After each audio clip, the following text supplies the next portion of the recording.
everybody. Welcome to Impossible Coin. I am Brian Cartwright. I am joined by Tegan Somerset. Yes, you are. I am joined by Rocky Hardy. Yo. Happy Super Bowl Sunday, y'all. I'm not going to acknowledge the Super Bowl, but today does happen to be February 15th. Not 15th, 13th? 13th? 13th. Yeah. 13th, which is Galentine's Day, and also my father's birthday, my great-aunt's birthday, and the birthday of this girl I went to high school with that died a few years ago. So shout-outs to all of y'all. Jesus. Wow. That took a turn. I mean, she was nice. I didn't expect that. Yeah, no, she was a very smart young woman. She ended up in a strange relationship around the time that she died, and we're all pretty sure that her boyfriend killed her, but that guy's in prison now anyway, so it doesn't matter. God damn it, it took another turn. It could have been like cancer or lightning or something. But it could have been lightning, yeah. But no, it was definitely probably boyfriend murder and some weird sex act. Oh God! Neither here nor there. Oh no! Amazing! Oh no! Wow! Oh! Anyways, happy birthday! Happy birthday to her! God, Jesus fucking to Christ! all those people. Wow!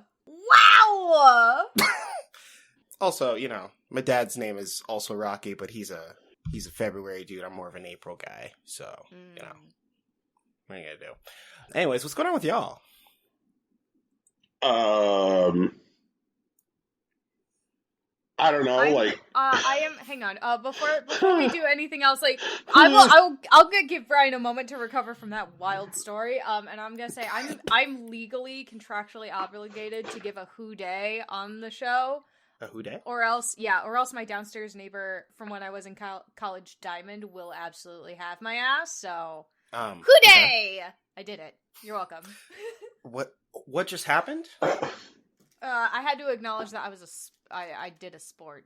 Oh, word! What sport you do, Teeks? Who day is the Cincinnati Bengals group. Oh, yeah.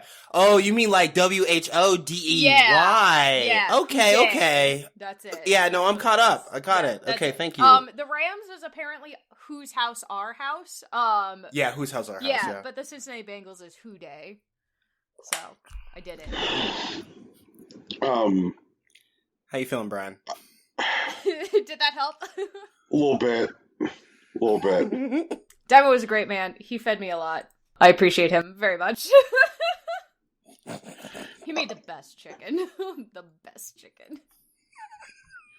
I've been sitting over here now, just mentally inventorying untimely early deaths that I know, and also murders that I know. What? And that time that there was a serial killer on the loose in my hometown, and how when the cops finally caught him, they chased him to the coal tower at the train yard. Now he was pinned down in the coal tower, and there was helicopters circling the coal tower. Mm-hmm. At least I think that's what it was. I don't know, but I think the murder that I know more closely is a second-hand murder, and not even a first-hand murder. There was a friend of my sister who had a best friend, and her best friend's parents were getting divorced. Okay. And her best friend's father, a wealthy dentist, decided he was disinterested in alimony and had a unique solution. Oh, unique. I don't know about all that, but continue. Yeah. Did he get a thing? Just fucking Christ. Murder's real, y'all. It's bad. Well, yeah. Murder's bad. And bad. You heard it here first. I hope not, but if this is the first time you've heard that, if you've not been exposed to the idea that murder is bad and real, then first of all, I'm so glad that you have emerged from your sealed bomb shelter that you've been living in for your entire life, with your parents and your multi-generational family, which is lived underground because they thought that there was going to be a nuclear war. It didn't happen.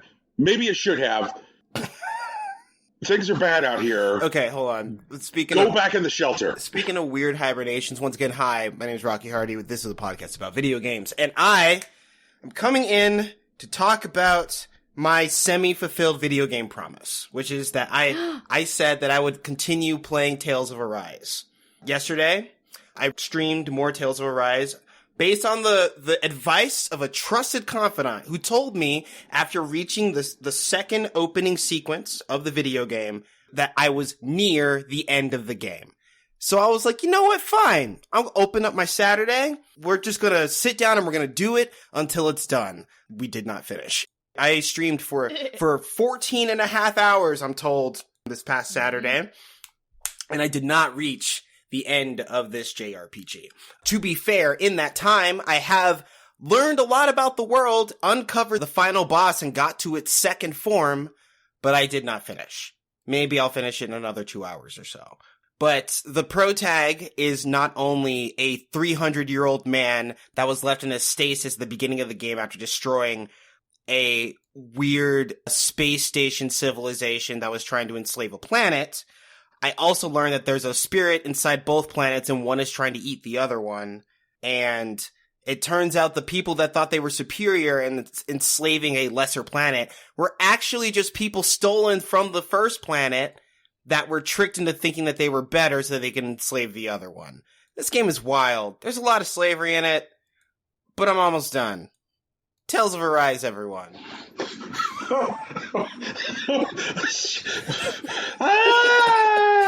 But also Tegan really wanted to like see the fruition of these like romantic relationships that have been like built up over the course of the game. I've been cock-blocked at every turn.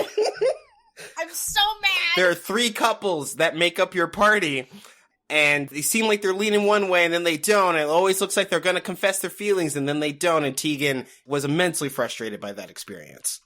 It's awful. It's so bad. Just tell them how you feel. And they won't. They won't. And like, they really fucking won't. I'm not gonna lie. Law's too stupid. Law's too stupid to do that, and I appreciate that about him. It's Rinwell's job to be like, I have a crush on you, you dummy, and he'll be like, oh, yeah, I do like you too, actually. Yeah. That's how that one's gotta go. Shion and Protag Boy are just never gonna admit their feelings for each other. They're gonna end up, like, married with 2 kids and be like, I don't know if I, like, this is nice. This is a good way to spend the rest of our lives, I suppose. They're actually in wedding outfits. Those are just, like, their costumes now. Right. They really fucking are. They're really in wedding outfits, and they're just like, yeah, maybe we'll just, like, cook dinner together sometime in a house with a kitchen. Like, won't that be nice? Kisara and Dohalim will get married. Yes. They will get married. They'll have a big wedding. It'll be a big deal. Well, they're the adults. Of course they will. Yeah, they're the only adults in this entire fucking situation. God damn it. Also, Dohalim still doesn't have a new costume, and he deserves it. I think that's actually my fault. I think I need to find more Hoodles. I think that's it. More Hoodles. Hoodles are owls, but also there's a king and queen owl. Brad, sometimes when you go visit the king and queen owl, because apparently the main couple, Shion and Alphen, both speak owl. Apparently. Like, Alphen will, like, translate for the king owl, and, like, Shion will translate for the queen owl, but it's like they're always bickering. So they're just translating their bickering, but it's kind of like they're bickering with each other. It really is. And the rest of the characters are like, is that what they're saying? And they're like, yeah, it is! Like, they get really upset about it. Like, these aren't our feelings. What are you talking about? It's so fucking funny. They're stupid. Yeah. Everyone in this game is dumb! It's pretty dumb, actually. Mad about it? I'm mad about it, but in a good way. Yeah. It's a releasing Does type that of make anger. sense? Yeah. Yeah. The writing seems a bit, like, emotionally mature, I think. Like, at least more than, like, classic, like, JRPGs. Like, when Law and Rinwell are, like, trying to process, like, Rinwell's anger at, like, Renans or whatever. And then, like, they basically piece together, yeah, but, like, grief and anger aren't really the same thing as hatred. Like, they don't really, like... They don't, like, I guess, like, they can fit inside of each other, but, like, that's not exactly what they are. Like, you might be angry at Renans and, like, hurt because of them, but that doesn't necessarily mean that you hate them. And, like, understanding that is important to growth. And I'm like, yeah, good stuff, guys. Great work. Great talk. Happy we're all on board. It's so... Oh, God. They're... Also, I may have been on for 14 hours yesterday, but, like, gun to my head, there's no way that I watched less than 3 hours of cutscenes yesterday. Okay. All right. Rocky, have you become one of those kind of streamers that has to install some kind of fucking plugin that tells him to drink water? No, I'm actually not one of those. No, And I have a worse than very that. specific reason why. It's worse than that, Brian. At my Christmas party, right, our boss bought us these weird fancy water bottles that are linked to a Bluetooth app. And Oh, no! Yeah. Oh, God! yeah, so I have one of those, and I just, like, now I've been streaming with it, and, like, periodically, it'll, like, flash blue light at me. It's like, hey, stupid, drink some water. And it's like, you know what? That makes some sense. And then, like, I'll drink water. And I hit my goal yesterday. I started streaming yesterday at 8 a.m., and I finished maybe, like, 10:30, 11 p.m. my time. And I drank 64 ounces of water while I was sitting in this chair. I did that yesterday. Okay, I have an idea for an extremely niche water bottle, and I think that Impossible Koi needs to get this to market. I'm listening. The Hamel Tankard. Sure, why not? Okay? Uh-huh. So it's a water vessel, because they like to call them vessels now for some reason. Sure, yeah. I don't know why that started happening. It puts people off balance, and it makes them curious about the product. Right. I just see too many fucking water bottles now labeled vessels on the internet. Mm-hmm. It's a water vessel, which is shaped like Lin-Manuel Miranda. Is he making the face? He is, in fact, making the face. Got him. Easy. Okay. And periodically, he does that, bit from when he meets Eric Burr, where he's like, I'm not stupid. Right before he, talks about, punching the purser. Yeah. He's like, I'm not stupid. It just, chimes, I'm not stupid, once an hour, reminding you to, drink water. At which point you unscrew Lin-Manuel Miranda's head and drink from his, neck. The Hamel Tankard. Entirely unrelated to Hamel Bang, because we would never want to insinuate that in our video game Hamel Bang that your Hamilton in that game is Lin-Manuel Miranda. So this is an entirely unrelated product. Right, yeah. So the Hamel Tankard. Oh, God. Amazing. Okay. It's a special super limited pre-order bonus. If we were to have a financial disclosures document for this, we were seeking funding, I see the biggest risk for the Hamel Tankard being TikTok. Yeah. Why? Does that mean it's also our biggest strength? Jesus. I mean, that's how you promote it, right? Well, I think we're going to have to promote it using social media, which is more for elder millennials and Xers, because younger millennials and Zoomers are done with Hamilton and also don't need one to remind them to drink water. Okay. I think we have to make sure that it's marketable on TikTok, though, specifically through cosplay. I think that's going to be a requirement. I think it's a good overlap. I'm a very thirsty boy. Oh my God. I am a very thirsty boy.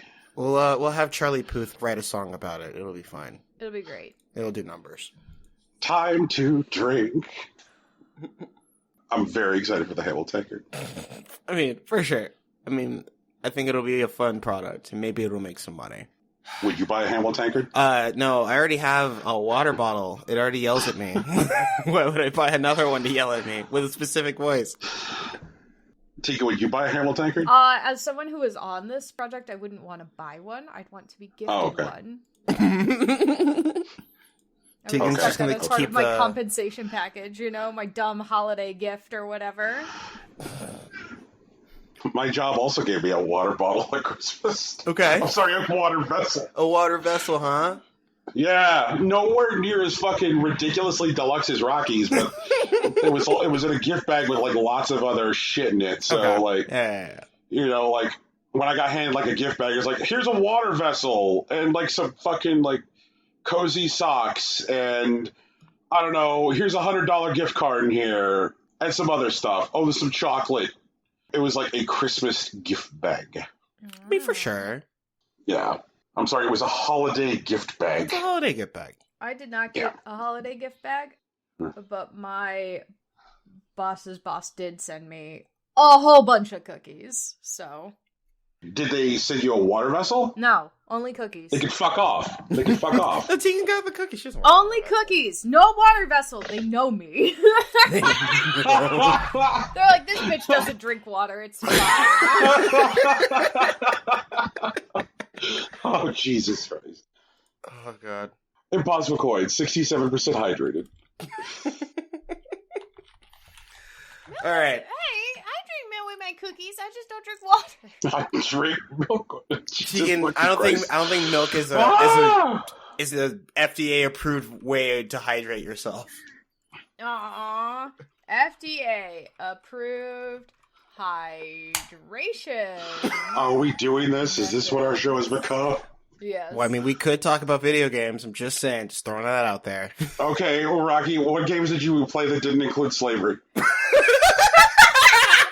Happy Black History Month, everybody. Okay. Shit. No, I'm kidding. So I also played Final Fantasy XIV this week. I streamed a little bit of it on Wednesday, actually, because I was going to start with Tales of Rise then, but our raid group wanted to add another raid day because we really wanted to push through this fight. And we didn't beat Monkey Dracula that night, but we beat them the night after. I'm okay. I have three immediate thoughts. Sure, what's up? Okay, immediate thought number one is I'm surprised the Final Fantasy XIV does not include slavery. Oh, man. There's definitely been, adverse labor conditions, but not outright slavery. It's kind of amazing after, 12 years, but, yeah. Okay. Thought number two is that, Rocky typed into our group chat earlier this week, almost beat Monkey Dracula. Yeah. It did. That's all he put. Yeah, I wasn't going to explain that, no. And I knew what you meant. I understood it what it was. I pictured in my mind the chat represented as a physical space and Rocky going in and opening up a bear trap and then stepping back. And I was just a bear trap. And I'm like, I'm not fucking stepping in that. I'm not fucking stepping in that, Rocky. So you set it up.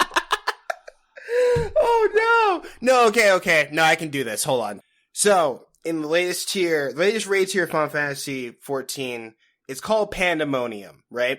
And there is a point in the story where you learn that this area that you experienced in the past in order to save the universe in the future was a former part of the world before it was split into its 14 constituent parts, of which you live on the first. And everyone had a lot more mana, and there was a thing called creation magic where people could spontaneously create creatures. There was a dude there who was looking into an issue where one of their colleagues had been alone for too long, and they created a space called Pandemonium, where they were able to transform and create all sorts of devastating creatures that you needed to cull, essentially. And the fourth of which, in Pandemonium 4, is a creature named Hesperos that is straight up Vladimir Tepish. It's fucking Dracula. That's what he looks like.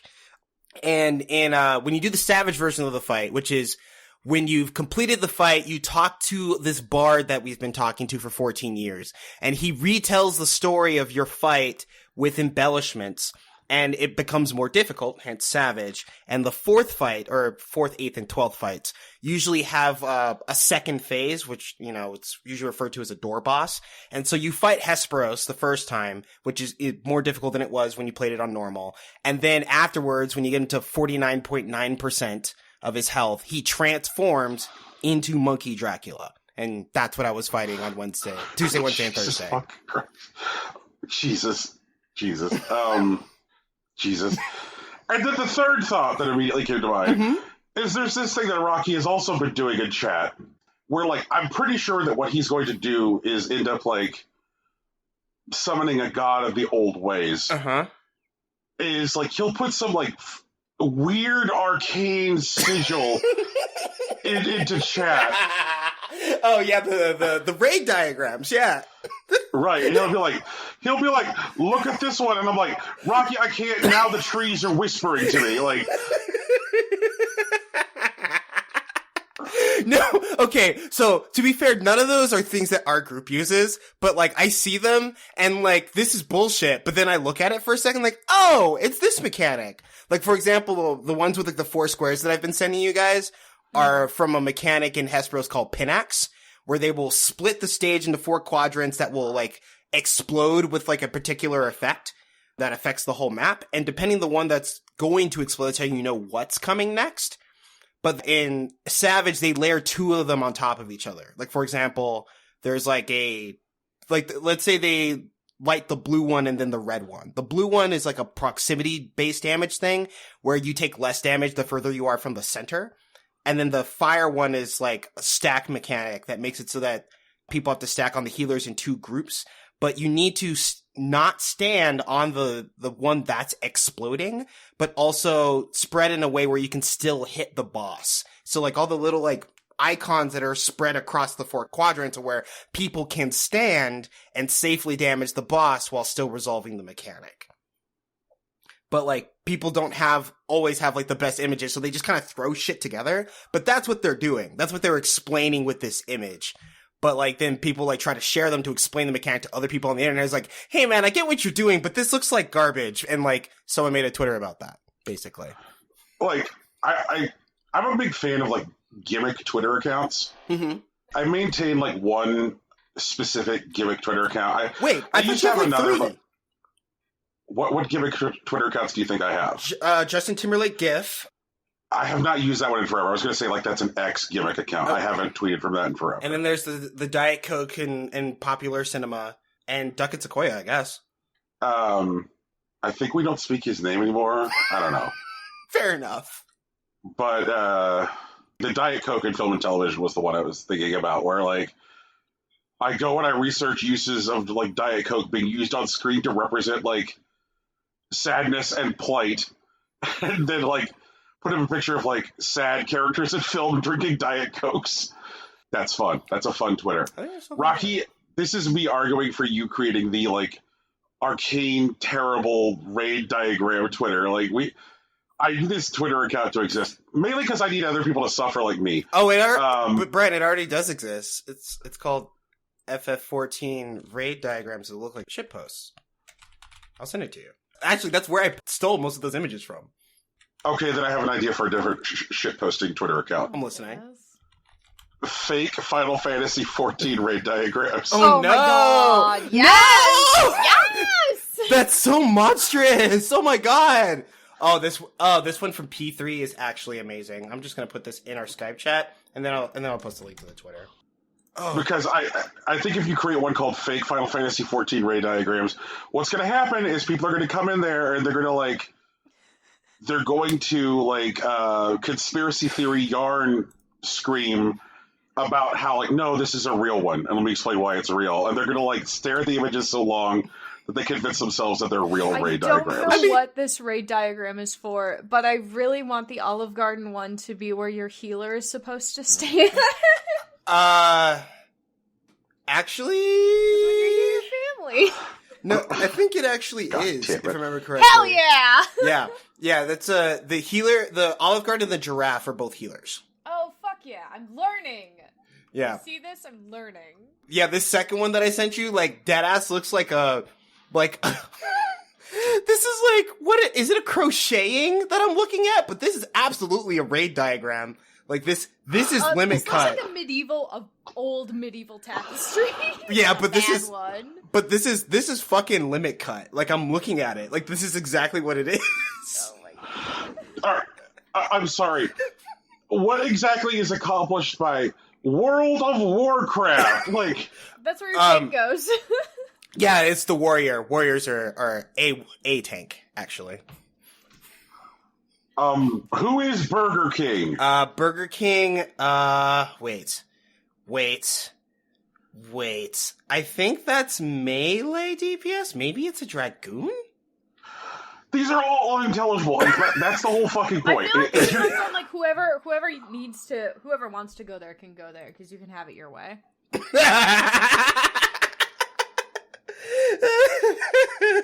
This is literally not even their current fucking logo. They stopped the use of this logo in 1996.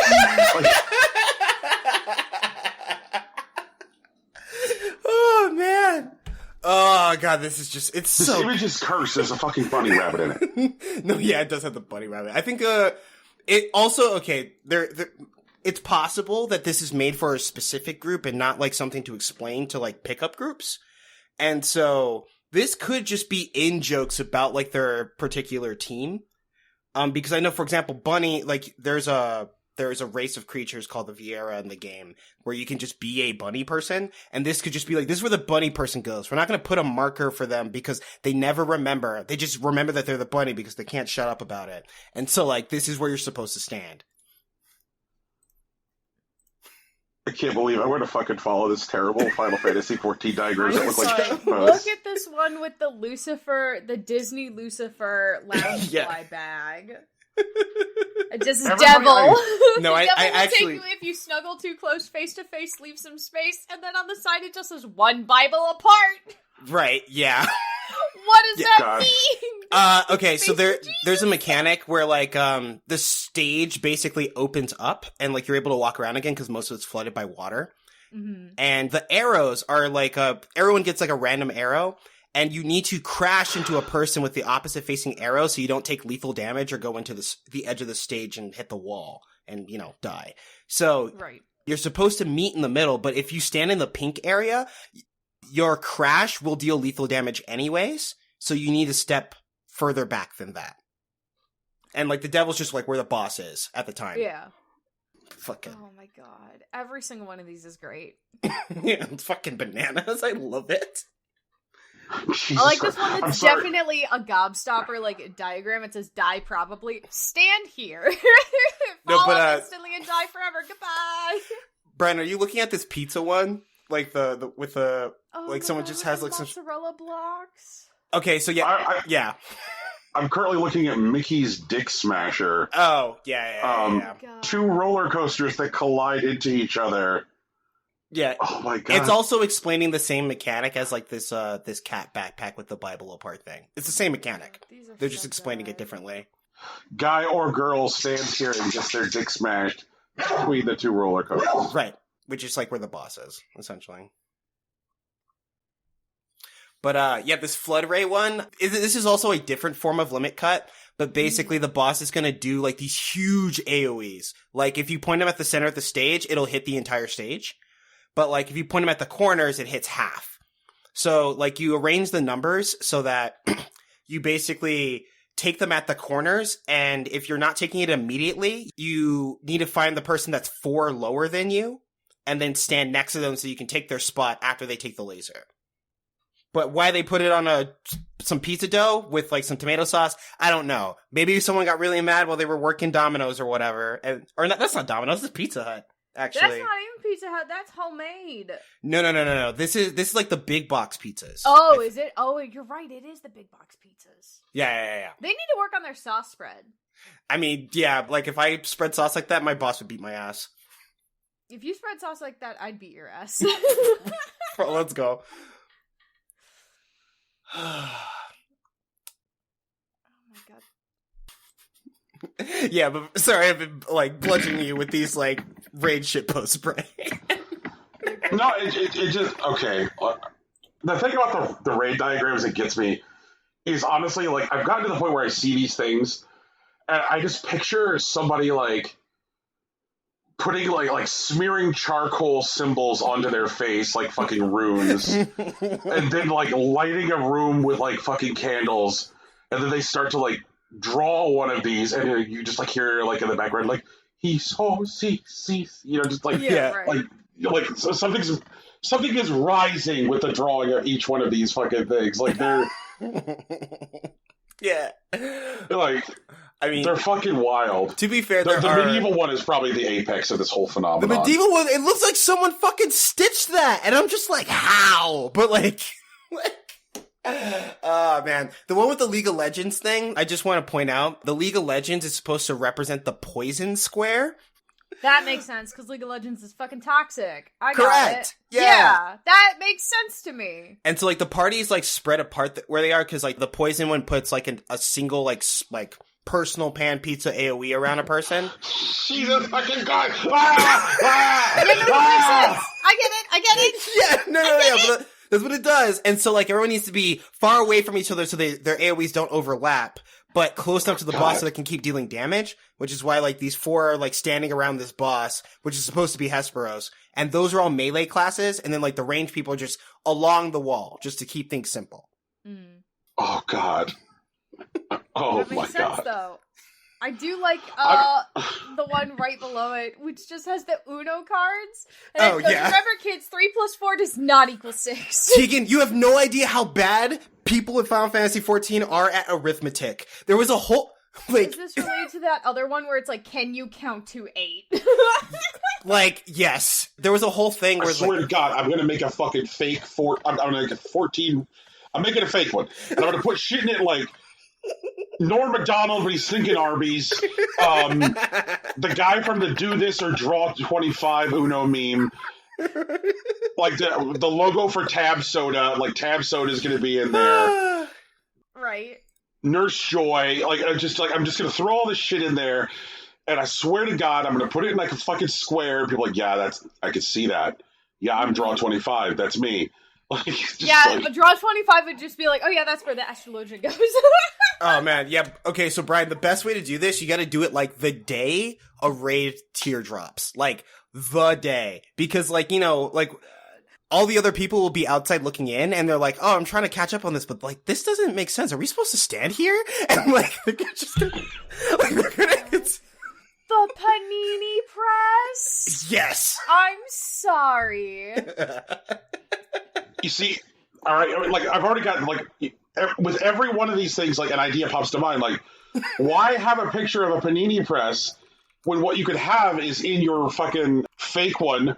Put a picture of like the guy with the rotisserie fucking oven, like Ron Popeil, like trying to sell you the rotisserie oven. Like, it's like, oh, okay, that guy's got to be DPS because he's just maintaining the flavor.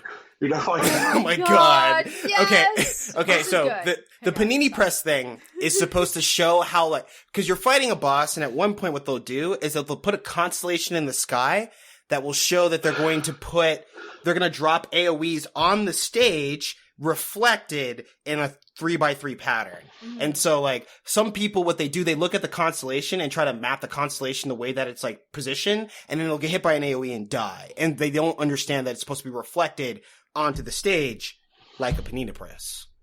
Mm-hmm. It's just a squish down. It's literally just a squish down. Mm-hmm. Absolutely. Oh my God. But yeah, like, it's really funny to me that they're actually describing mechanics, because I look at these at first and it's like, this is bullshit. And then I look at it for a second and I'm like, oh, wait a minute. You see? I feel like Francis Stallerhide in Red Dragon. Do you see? Like, oh, yes! Tegan, I sent you guys this before! The Lion Rampant Burger! Tegan, this mechanic that this burger is trying to explain bullied, had our raid group in a chokehold for a month, Tegan. Like, we would come back to this mechanic and we're like, wait, were you standing in the right place? Dude, I don't know anymore. And it's just like, come on! And like, but this burger, like, I saw this diagram, like, a week after we got this down, and I looked at it and I'm like, nah, there's no way they explain this with a burger. And then I stared at it for like 40 seconds, like, oh, you know what? That makes a lot of sense. That's actually really concise and everything. The pineapple is the knockback, because that's the thing you gotta remember that everyone fucking forgets.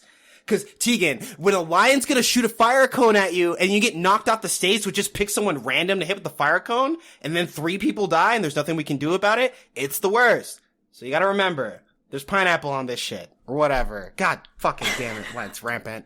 Oh, this is Lion Rampant. There's another one called Lights Rampant, which is arguably worse, but whatever. God. Fuck everything about these. Oh, man, but yeah, these are good. These are actually... They're so good. Tegan, what have you been playing? What's going on with you? Nothing. You know Tegan. what? I've only been looking at these Final Fantasy. Tegan, I swear to God. I have no other thought now. Oh my God. No, for real, I've been playing my Hatsune Miku Kata for the Paddle. Hell yeah. I'm doing really well. You wanna know how well I'm doing? How well are you doing, Teags? I'm now consistently cracking the top 10,000 players for any given event. Oh. Yeah! That's how we're doing. Yeah. We're not good at it. We're still not good at the game. I still can't do, like, a single song on expert. But I that's higher than hard, though, right? Huh? That's higher than hard, though, right? Yeah, it's higher than hard. Oh, I there we have go. been able to full combo several hard songs, which means I hit all of the notes either at great or perfect level. Let's go, like, Teeks. So they're almost all, like, good. Right, now I am, what is it? The New Year's event is going on right now. Mm-hmm. And I'm currently rank 8,445. Okay. Out of all the players. But I've been, like, finishing events between, like, 8 and 4,000, like, depending on what's going on. Mm-hmm. And I'm nowhere near being able to, like, clear out the event, like, shops or whatever, but I'm pretty consistently getting all the stuff that I want out of them, which is nice. Oh, yeah. Yeah! It costs, like, 195,000 event points to be able to clear out the whole shop. And I'm getting, a like... lot. Yeah, and I'm getting, like, 44,000 and being like, you know what? I'm calling it a day. Okay, for sure. We get new songs, like, every couple days, which is nice. Still, like, they're still putting in different songs, and, like, obviously with each new song comes new cover versions of all the songs. And the cover versions are done by certain, like, some of the idols in the group, which is nice, too. There's, like, a Valentine's Day show going on right now that I'm gonna watch later. Wait, it's caught up? No, it's not. They just dropped the shows, like, the seasonal shows. Oh, okay. Which is an interesting choice. Mm-hmm. But not bad, if that makes sense. Yeah. The Valentine's Day show starts in 13 hours, and then it'll go all day tomorrow and most of the day on the 15th. The birthday shows, they're pretty consistent at, like, bringing on, even though we aren't getting the birthday associated, like, birthday limited gachas yet, which is fine. But, like, I know before I was like, oh, I'm looking ahead and I'm doing, like, the different things. And, like, I am still, like, using the same website and, like, looking ahead to the next event and being like, what is coming up? Who do I need to prepare? You know? And that's helpful. For sure. It's fun.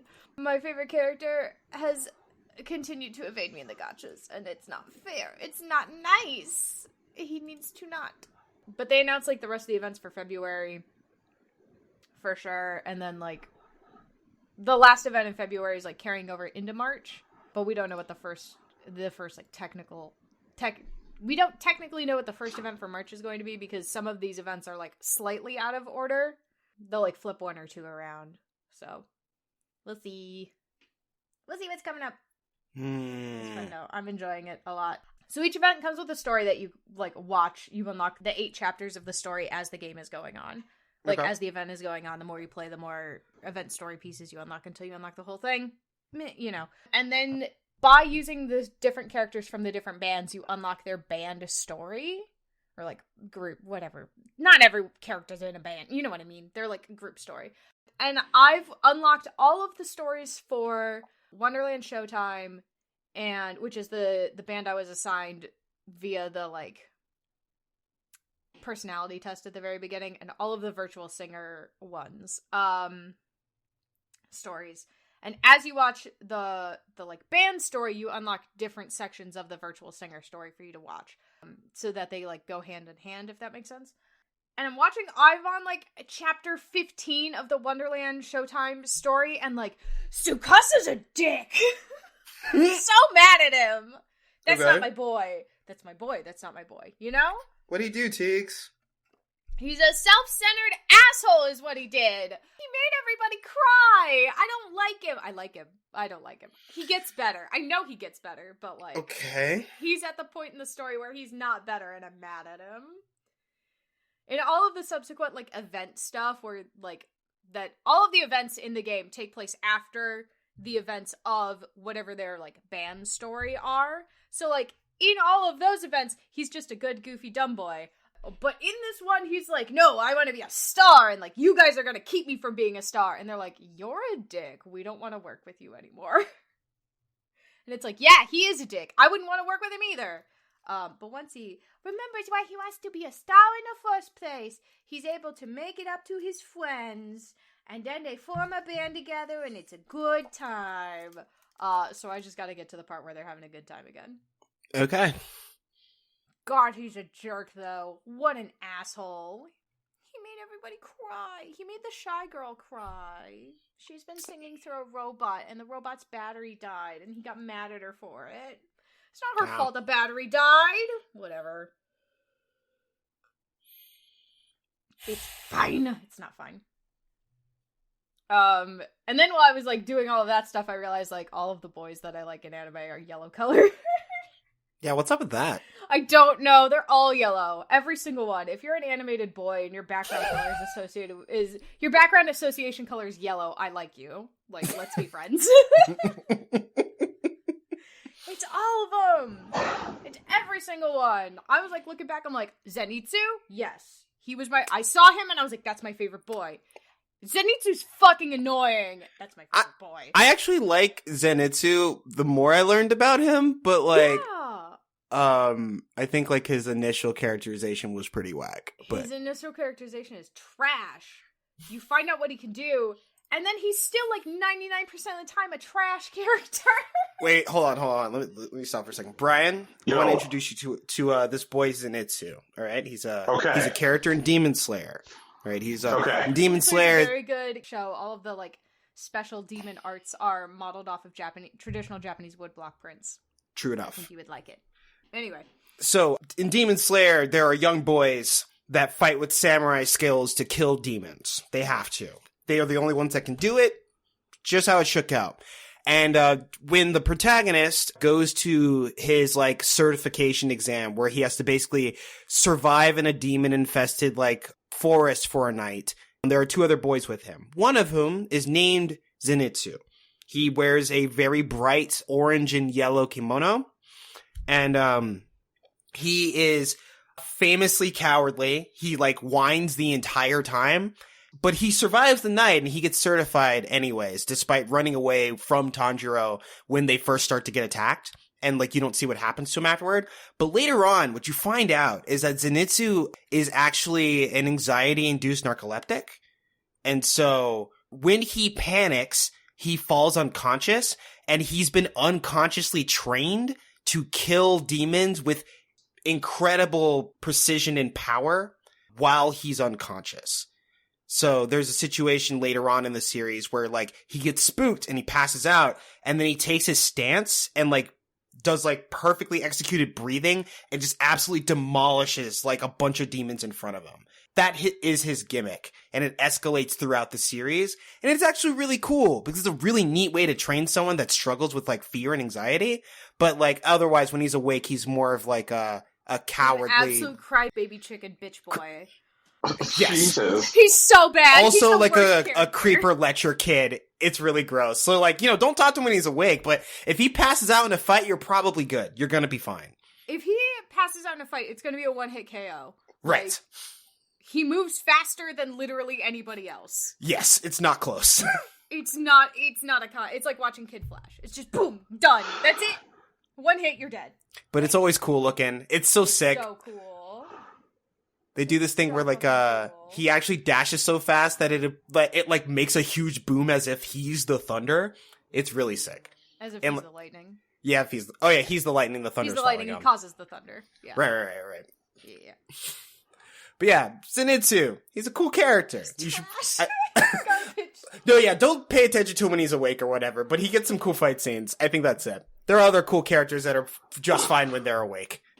All the other characters are just fine when they're awake. He's the only one who's a nightmare. And I saw him and I was like, I don't know what it is about this character, but I really like him. And then he's like, everything's hairy the whole time. And I'm just like, he really is. I don't know something about him. Oh, man.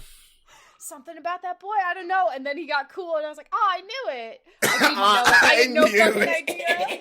Shut up, Tegan. Oh my god. Man. I knew it. Absolute garbage man. And then, like, it's just bad. You got an anime character who's associated with yellow? Send him my way. I'll tell you if I like him. The answer is probably yes. Only if they're a boy, though. It does not work if they're a girl. No yellow girls for Tegan. No yellow girls for Tegan. I don't think I've liked a single yellow anime girl. Okay. Oh, wait, no, I have. I've liked one yellow anime girl, and it's Hanamaru from Love Live. Oh, from Love Live? Okay. Yeah, she's a sweet girl. She just likes books. Also, she's impressed by everything because she lives in a very old, like, Japanese temple. Yeah. And so, like, she's like, oh, the internet, it's the future! And she's just, like, automatic hand dryers, the future! It's just so cute. You just got a reminder to keep looking at the screen when the ads are playing for MoviePass. Right. She'll do it. She'll lie. It's so fucking funny. Oh my god. Anyway, so that's my trash boy, but I like him a lot. I think he's a Tsukasa good boy. He's bad boy right now, but he's about to be a good boy, so it's fine.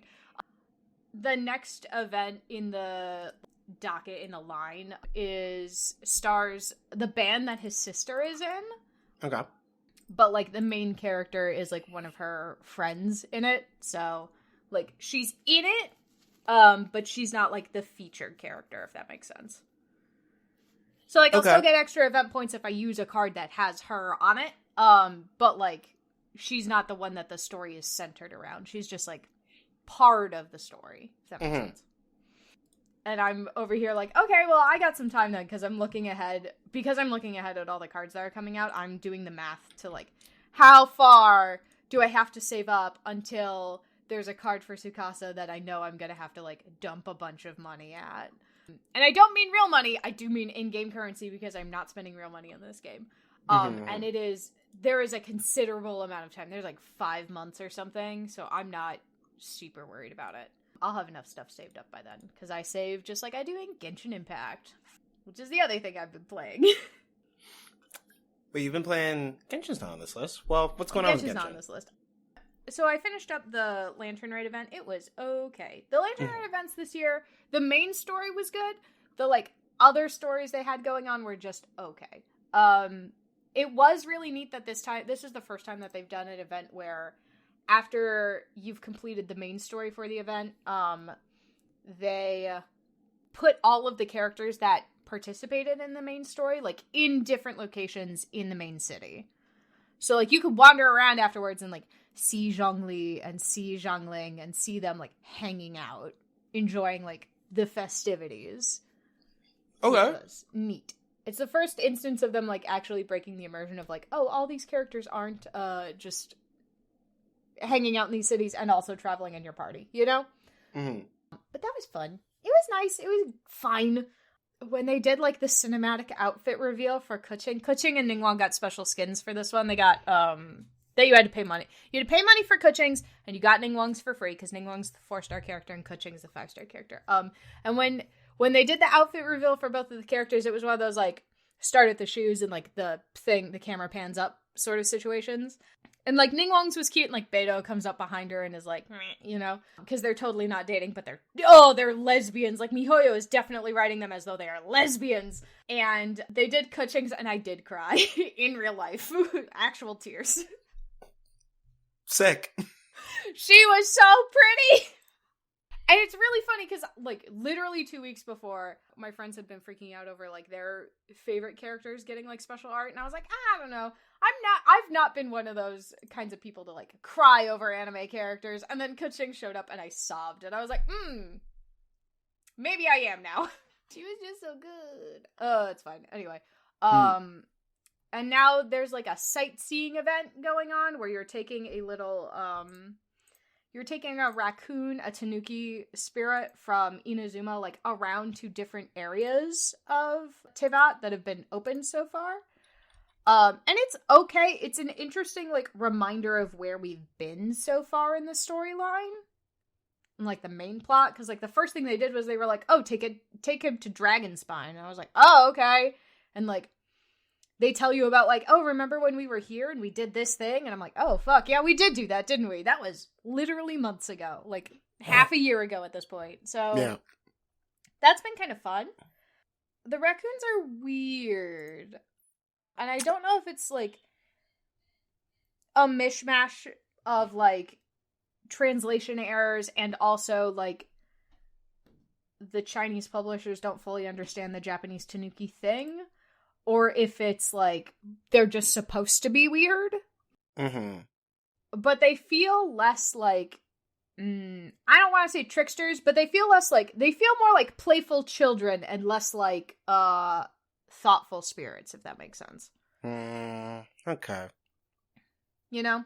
Yeah. But they've announced the next major character, so, like, they did, like, the 2.5 preview, and they told us that, like, yay, Miko's coming out and that sort of thing.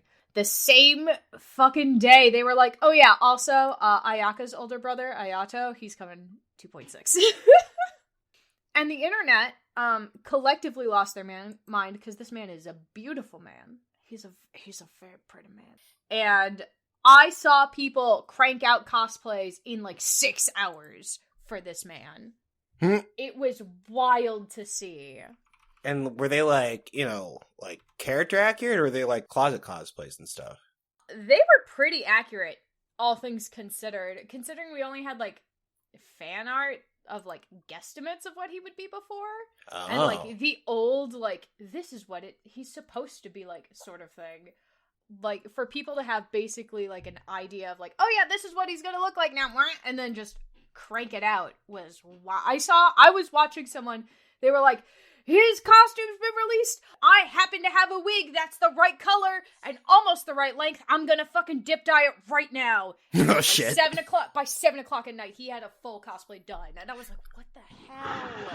That's kind of nuts. Fuck. It was crazy. Like, bleh. Especially like with this like weird, this kimono suit going on. Yeah, like what is this? So, like, the long kimono sleeves like this are actually popular in furisode, which are traditional Japanese kimonos worn by unmarried girls. Okay. Because the long sleeves are supposed to attract the gaze of men. Like, that's supposed, And, like, so he's wearing essentially a furisode, which means, like, ladies, he's available. But, like, that kind of stuff has been neat to, like, see like shown off almost, and like the fact that they were also like, oh, but also like he's wearing a tailored suit. Like there's been like a lot of care in this character design. Okay. That like isn't just like, oh, it's a mishmash of like Eastern and Western stuff.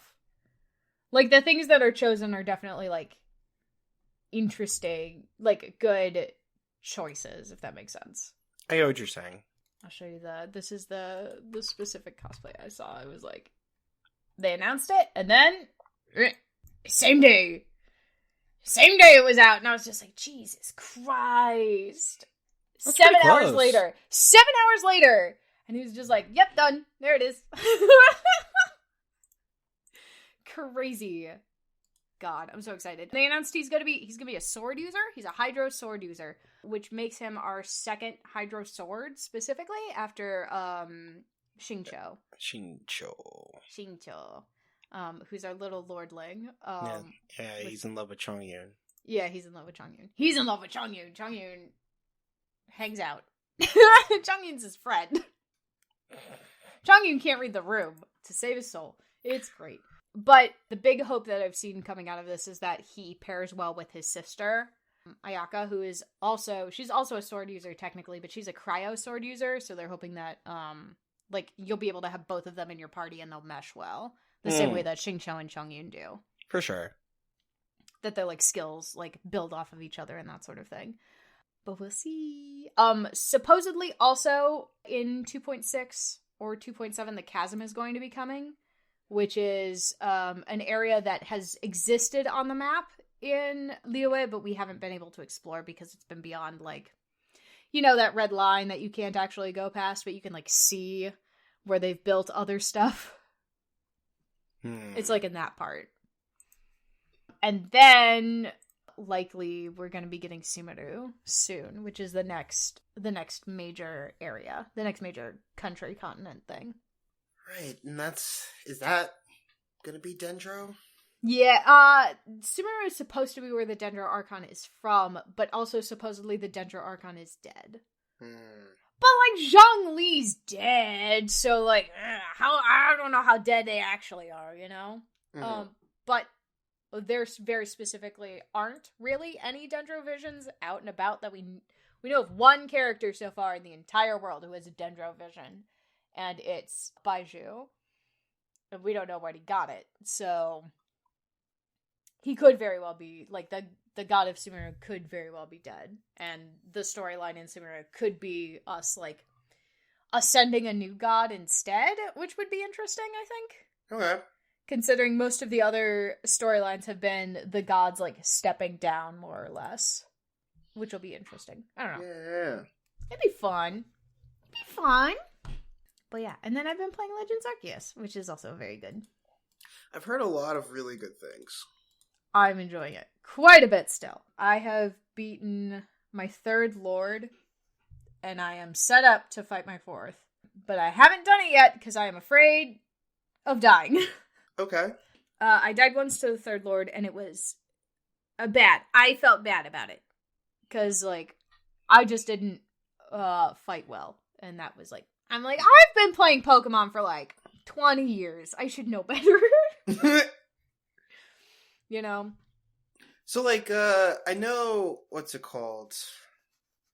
I know you have, like, as far as, like, the turn-based battling works, you have, like, I guess augmentations? I can't remember if you can put them on whole Pokemon or if you just put them on moves, where it's just, like, this is, the same move but with increased priority, or the same move but, like, lowered priority and increased, like, power. Mm-hmm. Is that full? So, it's Okay. a move-by-move basis. Okay. Once a Pokemon has mastered a move, quote-unquote, Sure. they can use it in a strong style, which is the increased, like, attack power of it, or an agile style, in which it will do less attack, but, like, you're usually able to move twice in a turn, essentially. Oh my god, what? Yeah. Double turn sounds insane. Double turn is nuts. And sometimes if you use a strong move, if there are enough, like, enemies, they'll get 3 or 4 turns off before you get to go again. Like, why didn't you tell me this was Shin Megami Tensei Pokemon? Hey, Rocky, this is Shin Megami Tensei Pokemon. Thanks for the update, Tegan. Happy to assist. Oh my god. Also, we're going to talk about the Direct because, like, I feel like I got none of the news that I was actually looking for when you were telling me. We'll get there. It's fine. We'll get Yeah. there in a minute. But, I've only caught 1 shiny Pokemon. Well, 2 shiny Pokemon in the wild. One is, like, the guaranteed shiny that you get now. Mm-hmm. And the other one is I found a shiny Carvine, but I don't care about Carvine, so it's Sure. just hanging out in a box. Which is fine, I guess. I actually have a question about the Pokedex. Yeah. So, my old tank new summoner has been playing the shit out of Arceus. Mm-hmm. And on Thursday, he told us that he completed the Pokedex. And I'm like, yo, that's kind of nuts. And he said, yeah, it took about 80 hours. But then I thought in my head for a second, and I was just like, I don't know if I can complete the Pokedex in any Pokemon game in 80 hours. Like, is there something weird going on with the Pokedex here that would make it, like, more expedient somehow? I don't know if it's more expedient. The way that you complete the Pokedex is different, though. Okay. Just catching a Pokemon does not complete the Pokedex entry for that Pokemon. Okay. You have to complete a certain number of research tasks about that Pokemon before you can actually write an entry in the Pokedex about that Pokemon. Okay. You have to capture it a certain number of times, or defeat it a certain number of times using a certain typing of move, or evolve a number of them, or, like, there's, like, a couple different, like, criteria. And when you've hit a level 10 research of that Pokemon, then their Pokedex entry is considered complete. Okay. Maybe I'm thinking, maybe there's just other variables in play. Like, can you tell me about, like, how, like, for example, in Pokedex, if you're supposed to catch multiple entries, multiple instances of the same Pokemon, is that relatively easy to do? Yes, it's super easy to do. You can catch Pokemon in the overworld without battling them. You can just that's right. You can literally just chuck a Pokeball at them at any point. I fucking forgot about that. Yeah. Yeah, and then, like, if you have one in a battle, like, I have a Roselia, and one of the requirements is, like, I have to see it use poison powder a certain number of times. Okay. And it's, like, 1, 3, 6, 10, 12, 24, I think, total. Sure. And so if I want to do that, I can just, like, stick it in a battle and have it use poison powder every single turn if I want it to, you know? Because I'll still do the poison powder. It's just, you know, the Pokemon's already poisoned, so alright. Or, like, I can fight a Roselia and just put out something that has a lot of HP and wait for it to use poison powder every single turn. It doesn't matter if it's my Pokemon doing it or the enemy Pokemon doing it. As long as it's using that move, it counts as me seeing that Pokemon use it. Because you're an observer. Okay. Right. Because you are a researcher in this one. You're not a collector. You're a researcher. So, like, let's say you haven't caught a Pokemon, right? Like, let's say I've never caught a Pikachu. And, like, there's a requirement that Pikachu needs to use Thunder Shock 25 times. If I run into Pikachus and, like, they use the Thunder Shock, say, like, incidentally, and then later I catch a Pikachu, is that task already done somehow? Yes. That task is recorded. Yeah. That the task makes is still sense. recorded. Yeah. So, like, but your entry can't be updated until you catch the Pokemon yourself. Of course. Yeah, that makes sense. Yeah. But, like, once I do it, it just, like, catches me up, essentially. Yeah. And every time you see a Pokemon in the wild, in another area, you, like, fill out on your little, like, map, like, oh, this Pokemon spawns here. And, like, that's also part of it. For sure. Yeah, okay, that makes a bit more sense. And there are definitely some Pokemon that are, like, more... And you can control... Also, you control when these Pokemon evolve. Like, right. It's not like, oh, it hit level 25, and now it's evolving, and now you can't finish any of the tasks for its pre-evolved form. Like, you can keep it in the pre-evolved form as long as you want to finish the tasks. I did see that they changed that, where it's, like, instead of, like just starting the evolution and making sure you need to press B to, like, cancel it. Mm-hmm. Like, it's just like, hey, this Pokemon can evolve. Do you want to evolve? Yeah. You can just be like, no. Yeah, that's all it says. It just says can evolve. And then you have to like go into your Pokemon like menu and select evolve. I saw a pretty good TikTok this morning where this girl was like, actually evolving a Piplup is against my religion. And then, like, throughout, like, you know, like, it was a bit, but she was like, yeah, it's like, I mean, obviously, like, first of all, it's, like, head to body ratio is huge, so it has this giant brain in there. Like, it's flippers are the perfect shape for holding a Glock 45. Like, you know, they're just, like, absolutely fucking around. It was a good time. Fucking, but, goddamn. I hope that the little cup people are, like, really living right now with, like, Arceus. It's so great. And the nice thing is, like, when you see a Pokemon in the overworld, like, it immediately tells you, like, if it's shiny or not. And not just, like, the first time the Pokemon shows up in the world, but also, like, if you haven't caught it, or it hasn't run away, like, periodically you'll just hear, like, the shiny sound, which is, like, a little sparkle tone. No way! Yeah! So, like, you can be in an area, and you'll hear that sparkle tone, and you have a chance to, like, turn around and see which one is sparkling. And it'll do, like, little tiny, like, stars will shoot off of it on occasion, whenever the sparkle tone goes off. That's actually fucking bananas. Yeah, and, like, oh my god. There are, like, they brought back, like, swarms of Pokemon, essentially. Right. And so you can roll up on a swarm, and, like, you have an increased chance of finding a shiny in that swarm. Which is also good. For sure. Yeah, that's pretty cool. Yeah, and then, like, for the Pokemon that, like, wouldn't traditionally exist in, like, this time period, like Porygon and stuff, those Pokemon, you can get in time rifts, which are basically, like, these weird storms where Pokemon get zapped in from the future. Okay, so it's like the Oras, like, storms and, like, the end game that lets you catch all the legendaries? Yeah, exactly. They're like that. Okay. But they specifically, like, they'll spawn Porygon, they'll spawn, like, not Hisuian versions of Pokemon, like, that kind of stuff. Okay. But yeah, it's fun.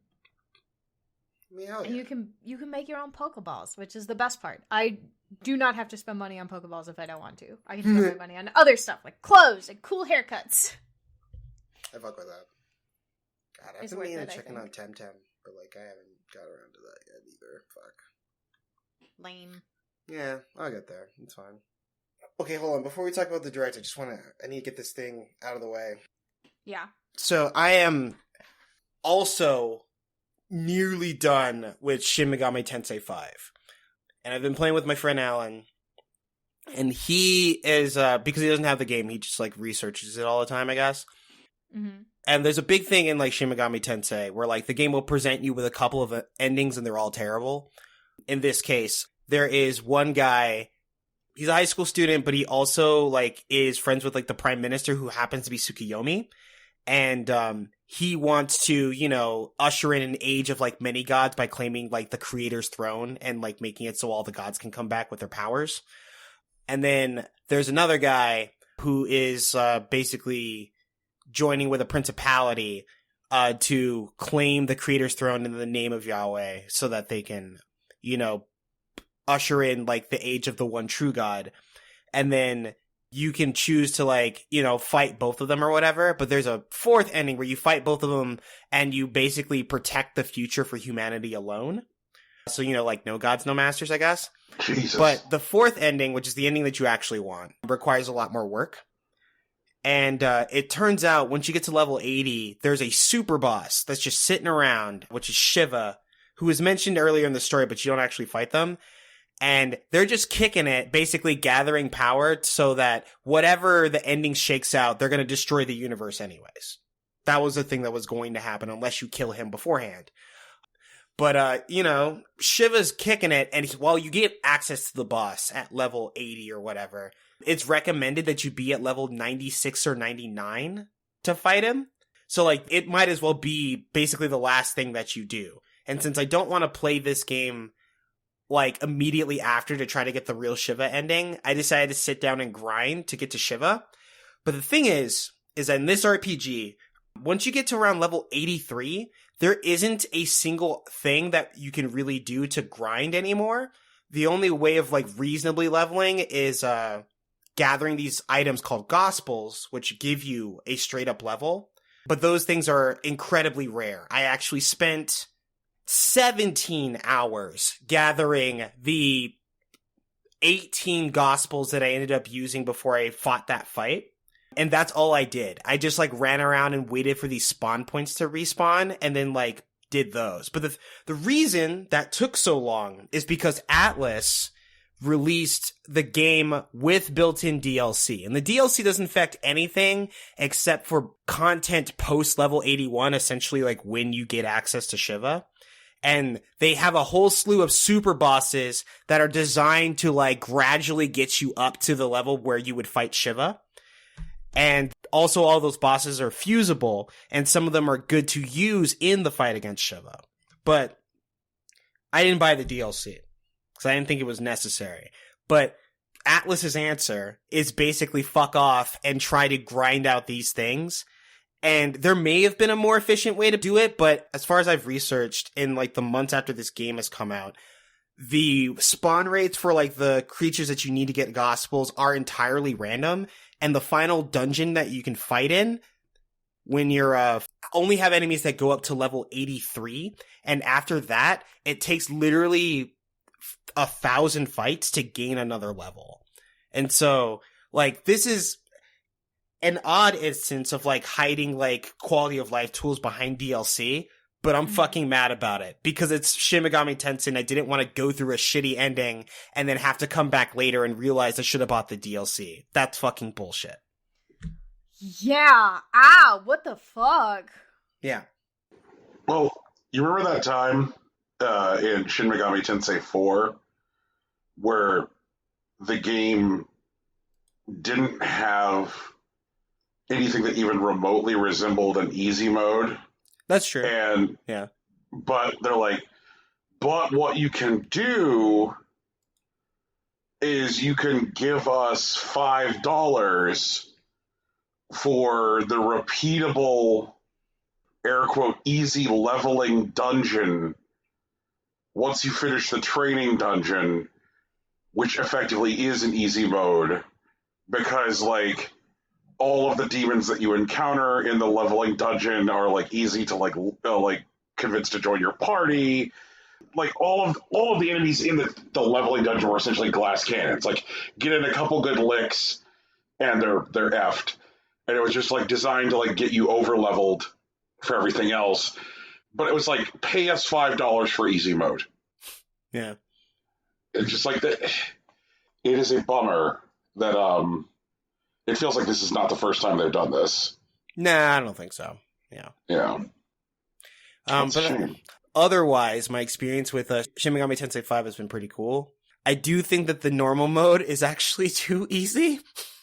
Me and my friend now have been joking that like Shin Megami Tensei 5 is a baby game for babies. And we're not going to be saying that in hard mode because we've seen what hard mode actually looks like, and we probably should have played that initially. But like pretty much every fight that we like sat down and like prepared for, like we roasted. And even like Shiva, like by the time like we were like confident that we're ready to go in and fight Shiva, like we buried him. It wasn't close. I think we finished the whole fight in like 6 turns. And like pretty much every like YouTube video I've seen about it has been this like huge like 35 turn fight that's like down to the wire and everything. And like we just blew him up. That sounds like that makes me not want to play. That's too much. I get that. You could just like, you know, essentially pick a side. The thing is that like the other 2 choices, which I personally don't like. I don't think there should be a world where, well, it's like chaos versus order before, and those are usually wrong. And there is a neutral choice that's built into the game, but it comes with like, you know, the asterisks that like, yeah, you can create a world for humanity, but like you didn't kill Shiva. So Shiva's going to show up later and blow up everything unless you do something about it. That's so frustrating. Yeah, no, I get that. What the actual fuck? So that's why we sat down and did it. The DLC increases like the chance of like the gospel creatures like showing up, and also you get all the DLC fights. So like, if you have the time and you don't care about the money, what you get to do at level 80 is cruise through a lot of cool boss fights and pick up more tools than you had initially, and then just kind of walk into the end of the game, which I had been doing for the rest of the game. But, you know, whatever. Fucking Atlas. God damn it. Okay, what else we want to talk about today? What the... Well, now we go to news. Mm-hmm. It's news time. We're done with the opening stuff. Now we're at news. Yeah, the prelude is over.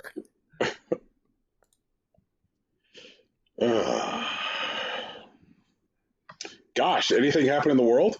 Brian, you No. have first story. I'm gonna do my story first, actually. Okay. Mine's a good story. Mine's a good news story, and I'm gonna do it first. Okay, let's go. So we have promoted a couple itch.io bundles here, like the one against racism, the one against Asian hate, like all that stuff. Mhm. Itch.io has come out and said, "Fuck NFTs. Not here, not now, not ever. Get off our lawn. They're a fucking scam. We don't, like, nobody thinks they're useful. We don't believe them. We don't want them. We're never gonna support them." And, like, that was it. It was great. It was so good.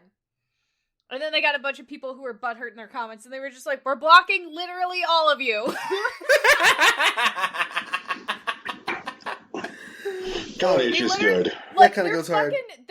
Their actual statement says, "A few have asked about our stance on NFTs. NFTs are a scam. If you think they're legitimately useful for anything other than the exploitation of creators, financial scams, and the destruction of the planet, then we ask you to please reevaluate your life choices. Peace." That was it. That's it. No follow-up needed. Just like, fuck off. Bye. That's pretty great, actually. I think it's good because it's the first major platform we have discussed on this show that has been straight up not, "We're doing NFTs. Oh no, we're blocking them back." They just came out and said, "Fuck it, get out." Not here.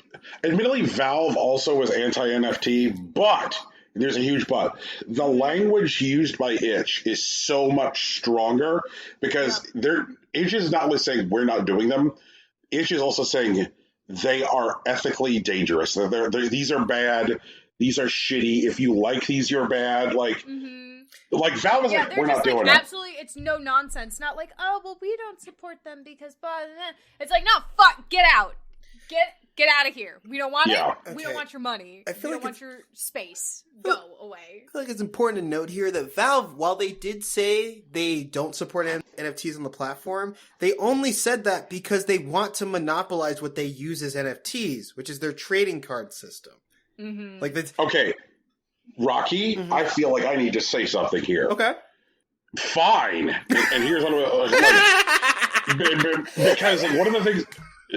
No, I have a very specific fucking reason for saying fine. Okay, that's cool. I want to hear it. Yeah, is that like one of the things that I have said repeatedly on this show is that, like, every fucking feature that idiots say that NFTs offer already exists can be accomplished through adequate database management. Right. And fucking idiots have been trading fake knives on the internet for years on, like, the Steam's marketplace, right? Like, oh no, I want your fake pink knife. No, I want your leopard print fake pink knife. You know, like, they have been doing it for years. Like, oh, I want your bunny ears for Team Fortress 2. I want your giant Badonka dog for Team Fortress 2. Like, they have been doing it for years. And they have been doing it without burning down the fucking planet. And so if Valve wants to draw a line in the sand and says, you have to use our database management marketplace, which does not burn down the planet, then I'm like, you know what? Fine. Fucking fine. Like, that's fair. Yeah. Because it does the thing. The thing that I yell about with NFTs, saying, like, you could do this just through adequate database management. But, like, they do it. I mean, I agree that all the functions are there. I think the major difference, the reason that they're mad about NFTs not being on Valve is because none of the trading cards are worth $200,000. Like, the day that happens, the NFT bros will just all jump on Valve and then we won't have this conversation anymore. But that's not what's happening. Like, that's the actual thing. Like, special shoutouts to Jimmy Fallon. Eat all of my shit. Yeah, fuck Jimmy Fallon, dude. Like, fuck that dumbass, actually. That stupid asshole. Like, I'm sorry. And I think it's worth taking a second to talk about how quickly we got here and, like, why we're now yelling about Jimmy Fallon. Is that fucking idiot went on television and held up a picture of his fucking monkey JPEG. Yeah. And talked about how excited he was that he spent $350,000 on a picture of a monkey. Yeah. I mean, if he's got that kind of money to spend, I got some other stuff that he could spend that money on. He seemed really sad about it when he was talking about it, like as if he was looking for someone, hey, please buy this monkey off of me. But, like, he couldn't say that. Buy my fucking monkey. I wish all my apes were gone. They went straight for my apes. Oh, God. These people. Paris Hilton bought a monkey picture. She did, it's true. I think, okay, so there's a theory going around. I'm listening. Brie Larson did also. Yeah. Brie Larson and Paris Hilton are part of the same management group. Like, they're managed by some of the same people. Right. And the thought is, because Brie Larson is very much like an environmental advocate, that their management group is making them buy them. Horseshit. I'm actually, there may be some credence to it. If Brie Larson didn't literally make the transaction, it could be very much that, like, the management group bought the NFT and then, like, told her to Their management group are major investors in the NFT group that they bought those images from specifically. So, like, the management group's just like, hey, like, the thing that we're promoting are these monkeys and shit. And, like... Yeah, right, exactly. Oh, God, the secret monkey fucking treehouse. Oh, God. Yeah, man. Oh. You know all those idiots who spent years watching the Discovery Channel being like, yeah, man, Freemasons, like the final evil society. I'm like, no, what if I told you the final evil society is people who own pictures of monkeys? Like ugly monkeys and ugly lions. Oh, God. Fucking here's Jimmy Fallon. Every time I see an NFT profile pic in anybody's comments, I block it. I don't even care. Yeah, silence, Hexagon. Silence. Right. Oh, my God. I have to tell you I almost had a heart attack the other day. So Hank Green, known science communicator and author, had a profile pic of this ugly-ass pelican. And I was really concerned for a second that it was a real-life NFT, but it's not. They're fake NFTs. I mean, okay. They're real-life, ugly, fake NFTs. Just to draw people out. It's so funny. I have to draw the curtain back here for a second.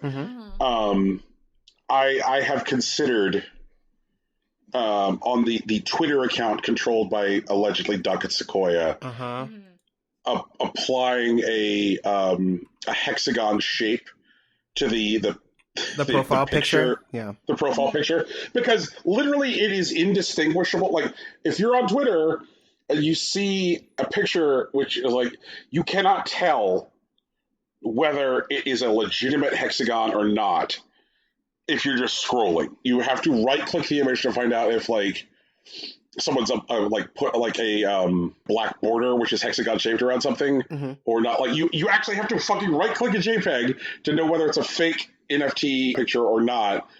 But I'm like Duckett Sequoia would have an NFT like picture. Like that's the way he works. He's that kind of asshole. But I'm like, obviously, I would never actually buy an NFT just to give Duckett Sequoia a fake NFT. Like, but I'm like, I would put a border around a picture to make people think that Duckett Sequoia has an NFT. But I'm just like, Jesus Christ!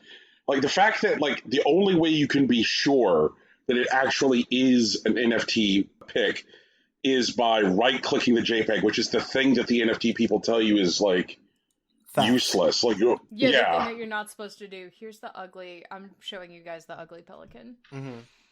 Oh God! Isn't it bad? Oh God! Yes. Tegan, I instantly see what you mean. Yeah, isn't it? It looks just like a fucking ugly goddamn NFT. Oh God! Like bemused pelican or something. Yes. Like the Bemused Pelican Society. Yeah, exactly. But they're bored pelicans, and they're not real. They cost $40.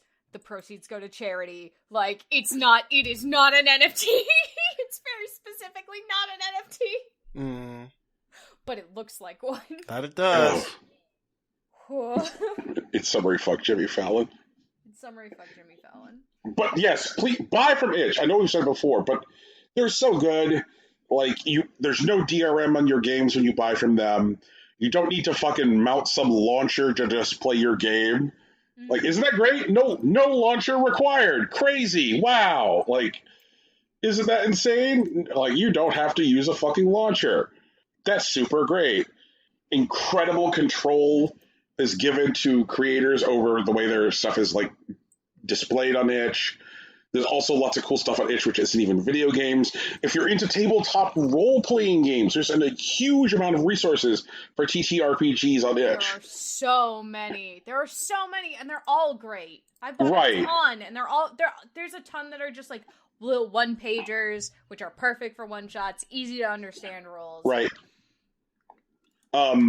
It's such a good website. Like it is one of my absolute favorite stores to shop at. Like, it is a pleasure.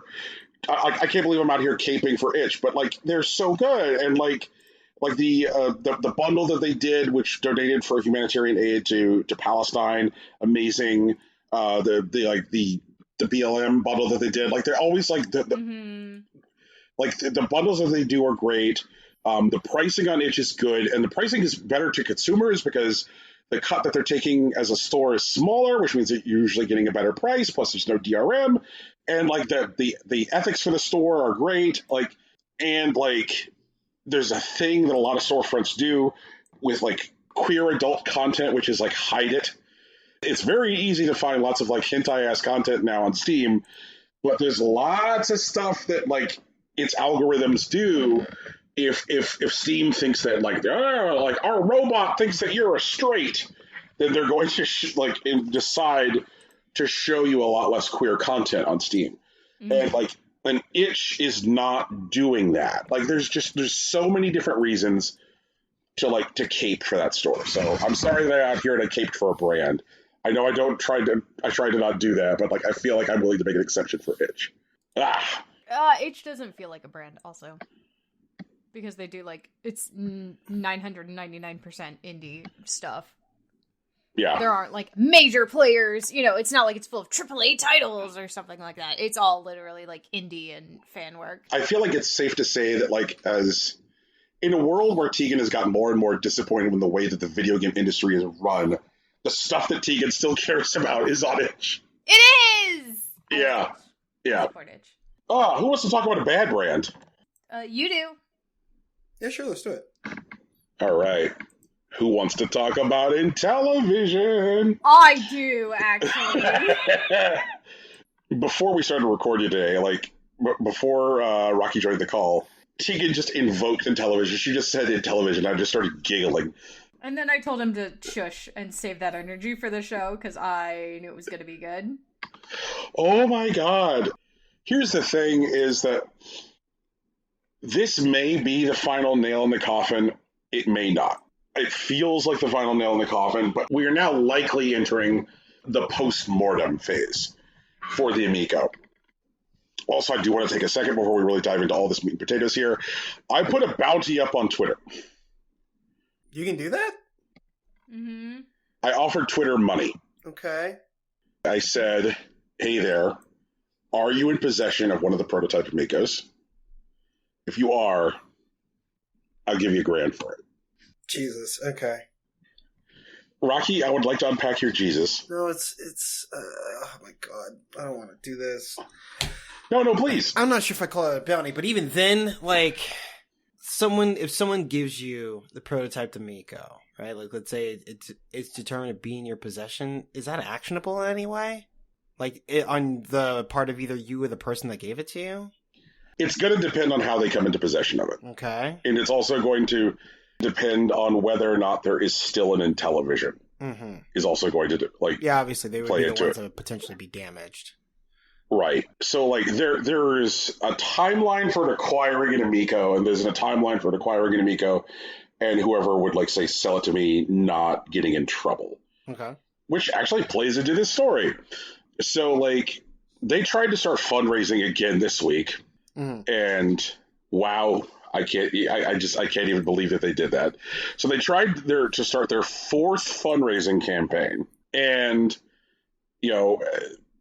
it was on a legitimate fundraising site that requires like SEC disclosures because it's a real fundraising campaign. And so like people started to read these disclosures to find out like what's the score with Amico. And they say in their disclosures that they do not have the funds to keep the doors open past July with their cash on hand, that they will just go out of business because they cannot afford to pay their expenses as of July. I want to pause here and talk about how many fucking offices they've been maintaining. Okay. Like Intellivision maintains, no shit, 6 offices globally. If you're a company which isn't yet even realizing revenue, meaning that you have no money coming in, Rocky, would you feel like you need to like have more cities than like a KMFDM song? Like, oh my god. Oh my god. Also, I'm glad that like that joke landed and you knew what I meant. Like, just it's fucking stupid. There is no reason for there to be a Berlin Intellivision office. This is 0, none. There is no there's no reason for them to have a Salt Lake City office. Like, why does that exist? Why is that real? That doesn't need to happen. And so they've like maintained all of this like all this real property, and they've had like upwards of 100 people on their payroll. And like Tommy Tallarico has said, and people thought that he was like fucking jacking off when he was saying it, when he's like, oh, we don't pay anyone less than $100,000 a year. And sure enough, in these disclosures, they're not paying anyone less than $100,000 a year. Christ. And there's a whole bunch of people that they hired, which are like people who have never had a job in game development before, people who've never held a job before. They're paying them like $100,000 a year to design the fucking like UI for their platform. I'm doing UI development for $100,000. Like, just like, holy shit. Now, I'm not out here saying like underpay people. Like, I'm not saying that at all. But I'm saying that like compensation being comparable to like anticipated input to a product, compensation being comparable to like background, like making your floor on your pre-revenue product, if you want to make your pre-revenue product have a floor of $100,000 a year for your compensation for your employees, then you probably need to have not many employees before your pre-revenue. You know what I mean? Yeah. Like I am all for paying people what they're worth. I'm all for people getting a living wage. But if you're like, yep, the floor is $100,000, then you probably don't need to have over 100 employees. Like, just throwing that out there, like before your pre-revenue. Holy shit. So some exciting things from this disclosure. Let's see here. Right now, they say they need at least $5 million to keep going. Otherwise, this is all done. Mm-hmm. Also in their disclosures, they talk about their relationships with a hardware manufacturer, a company called Arc Electronics USA. Arc Electronics USA is a US-based Chinese fabrication facility. Like, they are a factory, and they build electronics for US companies. Like, so, like, get your device built in China, and like have your negotiations and deal with like the company headquarters in the US. And like, people had been suspecting for some time that what Tommy was doing was trying to play chicken with Arc, because Tommy thought that the chip shortage was going to resolve and that he was going to be able to find better pricing for manufacturing elsewhere. And so he didn't want to like lock in pricing with Arc, because he thought he was going to be able to like demand better pricing from Arc or ditch Arc altogether and go with like a different manufacturer. And so like people like me who have been following this for the better part of a year now, and some people even longer, have been like, Tommy tried to fuck Arc, but he doesn't understand the direction that the fucking is going here. I feel like Arc can fuck Tommy because there's just not enough people out there to build stuff right now. So it looks like Intellivision gave Arc $1.35 million, and like Intellivision says in their SEC disclosures, we cannot account for where this money is now. We cannot account for what happened. So like, their relationship with Arc Electronics USA is dissolved. They no longer have a working agreement with them. So they gave them a bunch of money. They never signed a formal agreement to start manufacturing. And it appears to be, based on the reading of the SEC disclosures, that what happened is that Intellivision defaulted on payment agreements to Arc and then didn't sign the final agreement to start manufacturing. Incredible. Amazing. Yeah. Beautiful. Perfect. Love. Mwah, mwah, beautiful. I Right. hope everyone who is invested in the Intellivision Miko feels fucking stupid. And this might be where I'm more generous. Like, I feel sad because I know that a lot of the small investors in Amico are. Oh, I'm people. not talking about the small investors.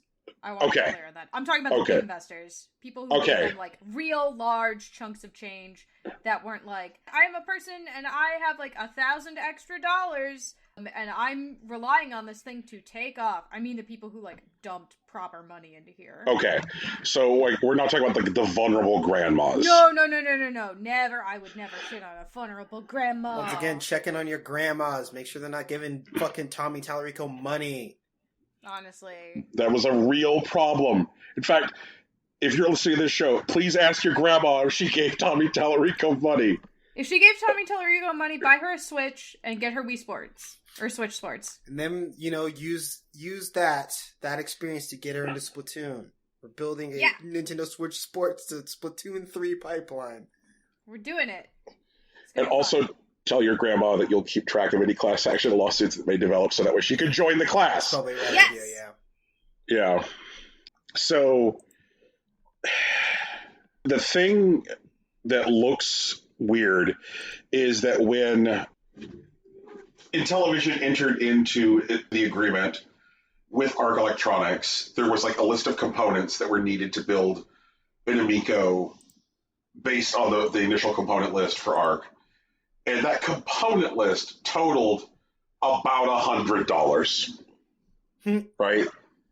And that was where like a lot of the conversation about the idea that like what that what Amico was a pump and dump scam came from, because this was at the time. Keep in mind, like we're now like there have been multiple revisions of what would be Amico's price.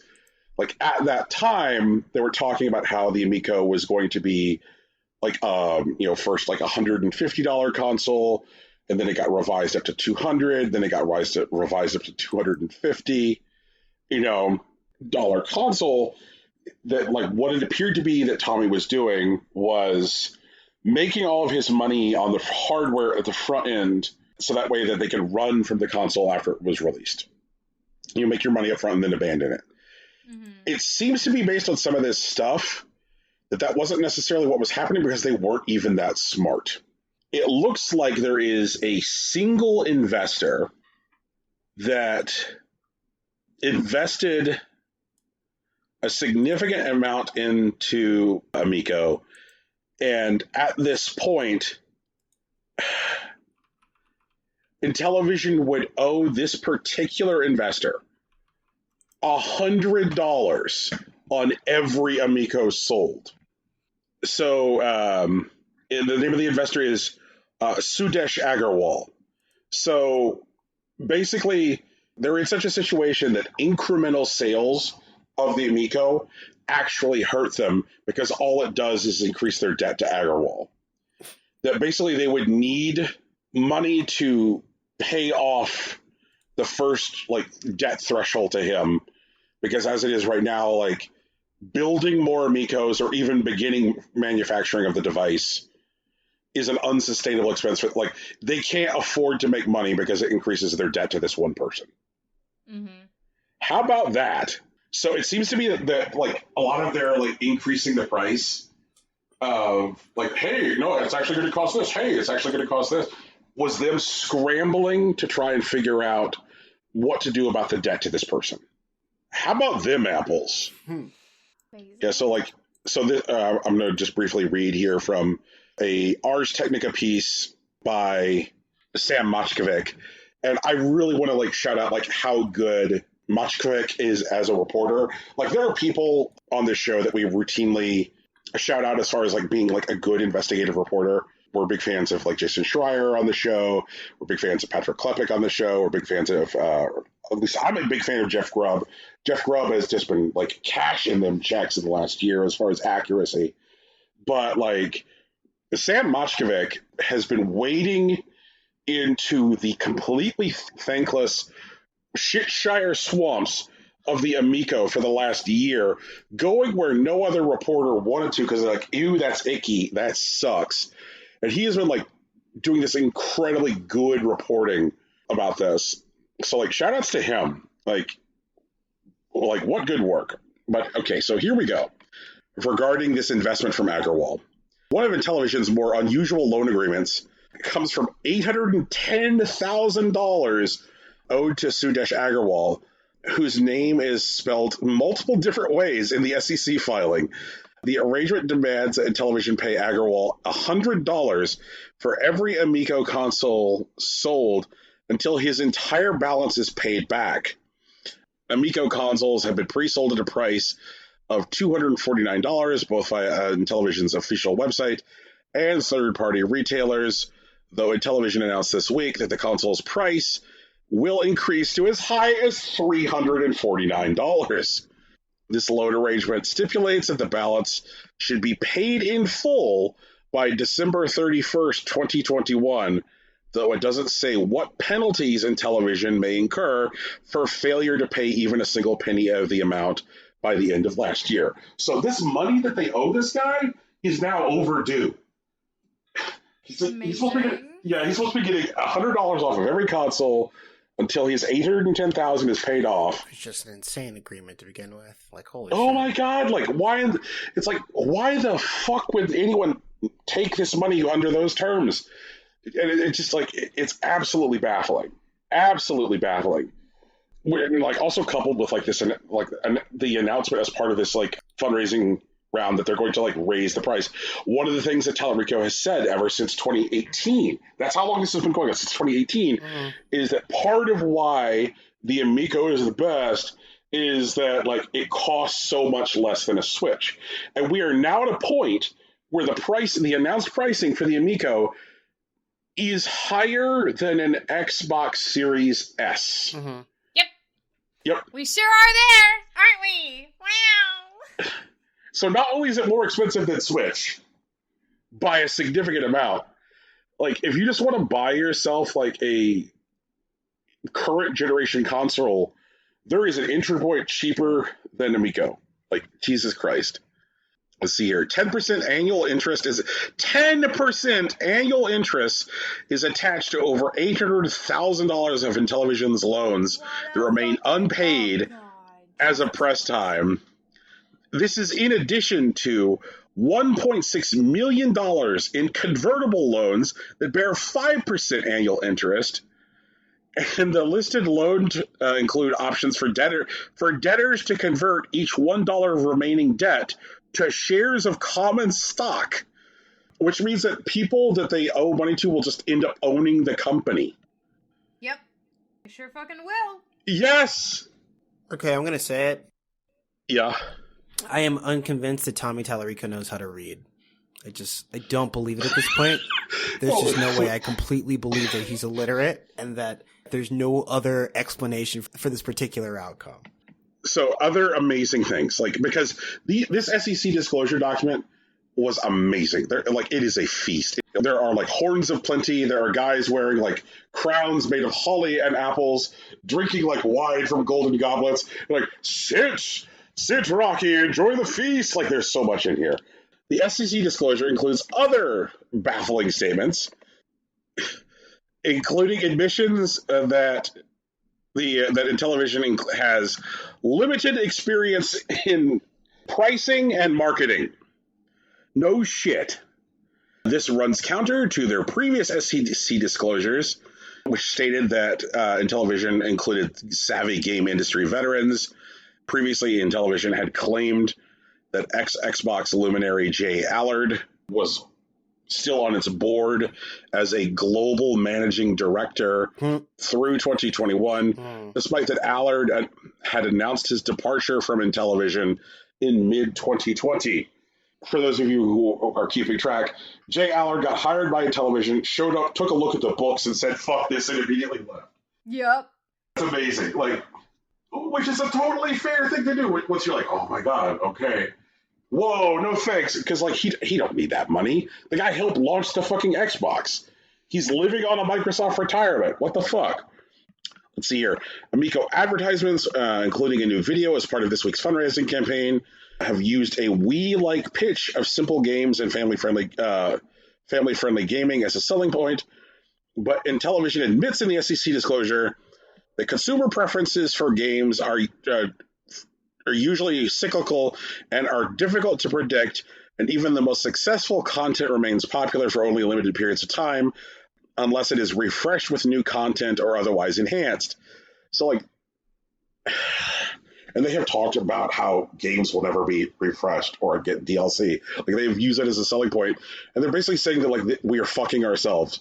Fans familiar with Nintendo's path from Megaton Wii to the disappointing Wii U could ask how Amico's Wii-like sales pitch could possibly correct Nintendo's infamous sales example.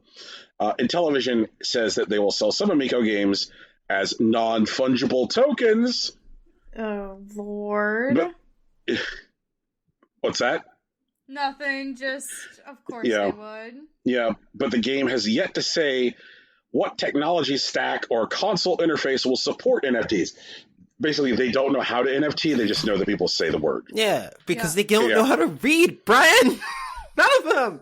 Oh my god. They're too hopped up on coke. The risk factor section does not warn investors that recent NFT promotional efforts in the gaming industry have led to consumer backlash or boycotts. The document section on risk factors does say, are you ready for a sentence? I'm ready for a sentence. Please end my suffering with this sentence. The risk factors section includes the sentence, there may never be a fully operational Intellivision Amico. Yeah, that makes sense to me. And that such a scenario would be due to a change in the business model. Mm-hmm. As soon as I can tell, their continued persistent following of their current business model means there would never be a television Amico. Because if they make Amicos, they have to pay Agarwal. Right. Fuck's sake. Oh, God. But then again, if they don't make Amicos, they lose control of the company as other people's debt turns to stock. They are fucked if they do. They are fucked if they don't. Don't make Amicos, lose the company. Do make Amicos, go bankrupt because you owe Agarwal money. Rocky, your idea that he cannot read might hold water. It just... Oh, man. I think the idea is that he loses control of the company, and then, like, exits before everyone can figure out how much of a huge fucking scam it is. Oh, you don't know, worry, and that Tegan. makes the people who own the company the people responsible for the debt, not him anymore, right? Well, that would have been Oh, nice no. if you did that a year ago. But, Tegan, we've got more on the exit of Tommy Tallarico for you. We're not... Holy shit. Yeah, like I said, we're feasted today. Oh, okay, so we're doing a Requiem This is to Tommy delicious. Tallarico. Yeah. I didn't realize I was hungry, but, like, damn. Yeah. The risk section does include a pessimistic rating from the external audit on Intellivision. Mm-hmm. Mm-hmm. The auditor claims, or the auditor cites, the company has an inability to create revenue while racking up significant losses and debts due to, quote, the company's failure to secure committed rational source of financing. Yeah. Oh, my God. So, Intellivision says that the $5 million request via Start Engine is not enough to keep the company operating at its current trajectory. Yeah. Intellivision plans to launch another investment round. That if you invest on Start Engine, what you're funding is additional funding request. That they will use the money from Start Engine to launch another funding round, which will also be to the tune of $5 million, which would be a Regulation D funding round, meaning that they would be taking on, between the two funding rounds, an additional $10 million in debt. If that seems like a very large number, everyone, that's something else I would like to point out for this disclosure is that Intellivision cannot account for the $9.5 million that they spent on research and development. Amazing. Fucking stupid. God damn. Mm-hmm. So also the SEC disclosure includes admission that the firmware for the device is still incomplete. The thing that makes an Amico run isn't done. You mean like the processor? They didn't... No, like... Go ahead. No, the like the software. like the underlying operating system. Deadass. Boot up shit. Yeah. That's... Oh my fuck. Didn't they say they were supposed to release this like a year and a half ago or some bullshit? 2 years ago. We are 2 years past the first launch date. Okay, but no OS. Just not at all. Yes. It doesn't run on anything anywhere? Right. That's... Okay, So... Sure. Yeah. How are they demoing before? Well, okay. So, like, people who have been watching this, you know, like, nerds like me have been pretty sure for a while that, like, since the processor and the hardware configuration that they're using is frequently used in, like, very low-end Android phones, Okay. that what was going on underneath the hood whenever they would demo this device was just an old Android bundle, which is why they were very, very cautious about letting people point their phones, you know, at these things before the game was ready to launch, Right. because they did not want anybody to catch just like a launching out of an Android dashboard. Mm-hmm. Yeah. Okay. All right then. Fuck. Yeah. In addition to that, they have said that the launch slate of software is not complete, including the bundled software. I mean, yeah, they don't even have an operating system yet. Yeah. Jesus fuck. This is a whole mess. Oh yeah. I mean, it gets messier. We're gonna be following this in courts for, like, the next 10 years. I'm positive. Man, 10 years? 10 years over a dude? Well, because it's gonna be multiple lawsuits in multiple countries from multiple investors. God damn it. I can't believe we're gonna spend 10 years on a man who can't even fucking read. So I'm not convinced that this is all going to be civil action either. Yeah. because this new disclosure would mean that, like, either everyone associated with Intellivision is the stupidest person ever born, Yeah, or that they criminally lied on previous SEC disclosures. yep. And so, like, if they lied in documents, in mandatory disclosure documents for, like, seeking investing, that's an entirely different kettle of fish, because that's criminal action. And considering that on, like, their last funding round, they received, like, an official inquiry from the SEC that was like, please clarify these things in your documents. And they then issued, like, responses to those inquiries saying things which are now directly contradictory to these disclosures. Yep. You know, it's like, did you just suddenly figure out that you lost $9.5 million in investment? Did someone drop a Post-it note behind a desk that said, we got into a pissing contest with the people who were going to build this for us, ARC Electronics, and now we are burned on the $1.3 million that we already gave ARC because we failed to realize contract terms? Like, they didn't just discover these things, Rocky. No, I know. I think that Tegan is absolutely right when she says it, like, this is going to fucking go on forever in court, because there's going to be civil action, and there's likely going to be criminal action, too. Yeah. Like, these fuckers... Here's the thing. Will Tommy Tallarico die before the end of the lawsuits? I mean, I hope so, but, Jesus. Okay, so... back to, like, an idea that Tegan suggested, we have arrived at one of the main courses in our feast, Fuck yeah. which is that Tommy Tallarico said that in order for Intellivision to continue, he needed to step aside as CEO. Ah, what a bitch. What a little bitch boy. Is it because of See his through the awful end, you opinions about coward. Paper Mario? He did not cite his awful opinions about Paper Mario. It is his note stepping down. But the thing is because Tommy Tallarico loves cosplaying as a man with infinite authority, he can't remove himself from the C-suite altogether. No. Tommy Tallarico is the new Chief Creative Officer Gross. of Intellivision. Of course he is. And they announced who their new CEO is. Mm-hmm. Is it a man who exists? Yes, Tegan. Oh, Not only is he a man that exists, he is a bad man that exists. Okay. Oh, okay. Cool. At least we're keeping it similar. Same thing. Yeah. He is a guy by the name of Phil Adam. Two first name looking ass. Whatever. What's All right. Phil Adams' story? Well, Phil Adam is best known to video game people as being one of the central architects of the Coleco Chameleon scam. Uh-huh. Right. Right, sure. What's the Coleco Chameleon scam, Brian? For people who don't know. Okay.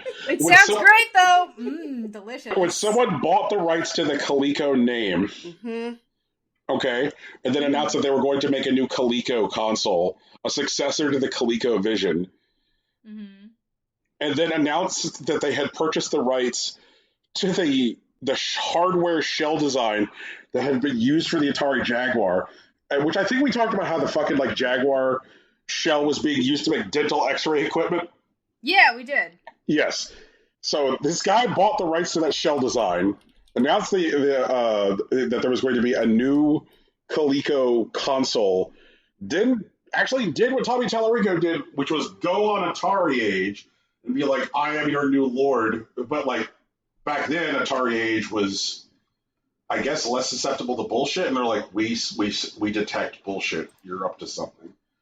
And so then he tried to have a public showcase of the Coleco Chameleon, and some people got the top off of the console and discovered that what was literally inside of it was a Super Nintendo. Fucking amazing. Oh my god. So the guy who tried to ship Super Nintendo guts inside of an Atari Jaguar and then had to go hide from the internet for years in shame for trying to orchestrate a scam Is now in charge of intelligence. is now in charge of, like, you couldn't write a better, like, if you were going to talk about, like, people who are, like, the only possible successors to Tommy as CEO, Phil Adam would make that list. No, and, like I can't. I just fucking Christ. can't. Brian, In the inevitable Netflix documentary, I hope we all get to sit in the same room and bitch about this together. I mean, that sounds like fun. It reminds me of, like, the bits that they would do in, like, BoJack, where, like, they would just, like, rhyme a billion things together. It's like, oh, did you hear? Tommy Tallarico is no longer in charge of Intellivision. Tommy Tallarico? It was like, yeah, you know, the guy who was making the Intellivision Amico? Yeah, it turns out that Tommy Tallarico, who made the Intellivision Amico, he's being replaced by the guy who tried to create the new ColecoVision. You remember the Coleco scam? God, you're right. Like, you're fucking like, right. Oh my god. They would just run with that for like 2 minutes just to like make this dumb joke about Phil Adam and Tommy Tallarico. And it's just like, how is this real? And then in BoJack, it's usually, it's not. But like in this documentary, it's gonna be like, no, this is what we're talking about. This is the actual thing. Yeah, so when all of these announcements came out, now I want to keep in mind at this point that, like, in television, now I'm not saying Tallarico here. Sure. I'm saying the official fucking Twitter account For Intellivision. Yeah. Routinely vanity searches the term Intellivision on Twitter and blocks people. That seems like a good use of their time and money, yeah. Yeah, it sure does. I mean, keep in mind, this is a company which maintains files on haters. Someone's getting paid Like, $100,000 a year for that, bro. It's yes. really important work. Somebody's getting paid $100,000 a year. Can I get paid $100,000 a year to block people on Twitter? I don't know. Fuck. You'd have to work for Intellivision Amico, it looks like. Well, as long as my check doesn't bounce, I don't give a shit. Oh my god, Tegan! Did I ever send you the fucking video on TikTok that got put up by a woman who works at Intellivision? No? You might have sent it to me, but I haven't watched it yet. At least I don't think I have. It's amazing because, like, you get to see the insides of the one of the Intellivision offices, and, like, there is just the most ridiculous shit in there that you're like, this is why this company is, like, in flames. Like, there's a goddamn, like, giant dinosaur skull in the lobby, and Sure. it's just, like, the most, like, spacious and, like, gigantic and ostentatious location, and I'm just like, Jesus Christ, like, I'm really tempted to invoke the name of the company I work for right now. Don't do it. Don't do But, it. like, Do it, Brian. but it looks like the Intellivision offices look like the offices of a company which has significantly more revenue than they do, if you get what I mean. Yep. Mm-hmm. Like Yeah. an Apple or a Google or a something. Exactly. Yeah, I You're got like, you, what? I And got it's like, what the fuck are these assholes doing? And apparently this is this. Like, they were buying sports cars and dinosaur skulls. Sure. Like that, just like, Jesus Christ. Like, we know Tommy bought a Ferrari. Because when he went to Pennsylvania to go to the fucking Crayola experience, and he, God, like, every the moment. Crayola experience. I fucking forgot. Yeah, the trip to the fucking Crayola factory, where, like, he gave individual Intellivision weirdos rides in his Ferrari. Or it was like, the event was like, play Amico, ride in Tommy's Ferrari, and then everybody goes out to dinner with Tommy. What is this, the Like, 80s? Holy shit.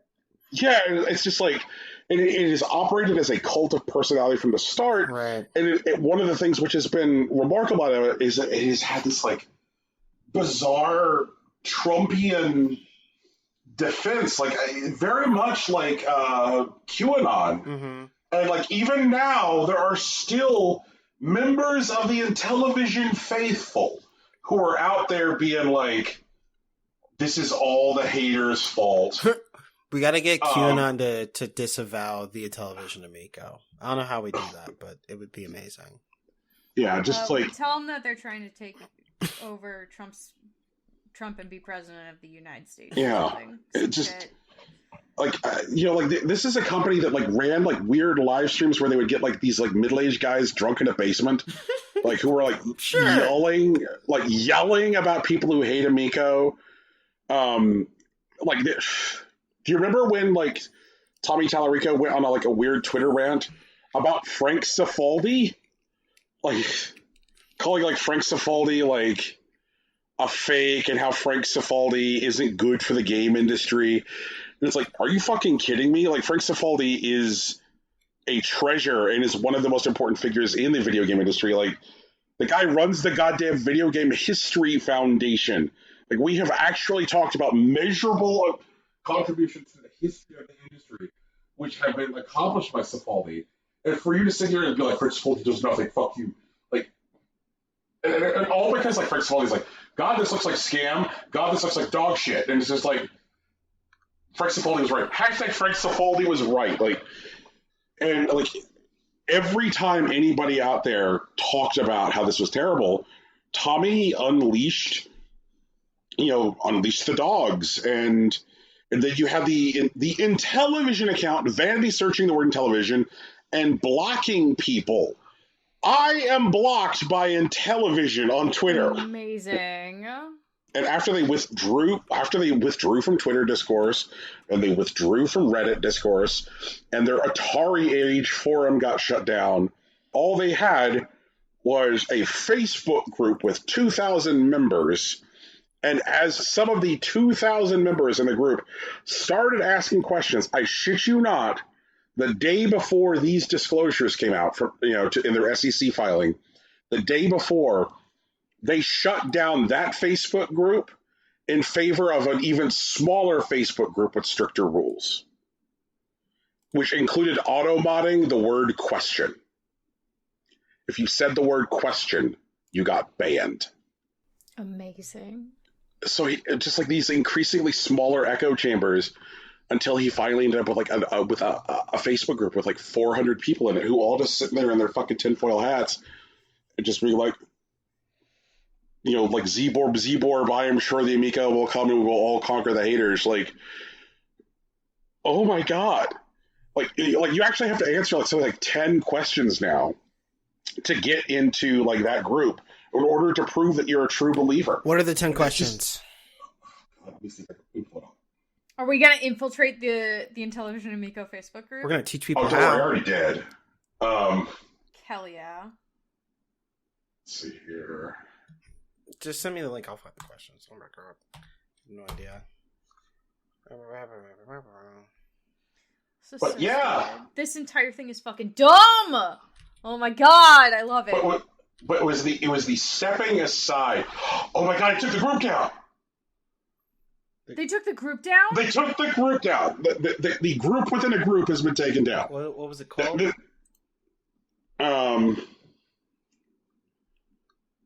Intellivision Amico Believers. Believers? Oh my God. This is fucking great. Oh God. Let's see this shit.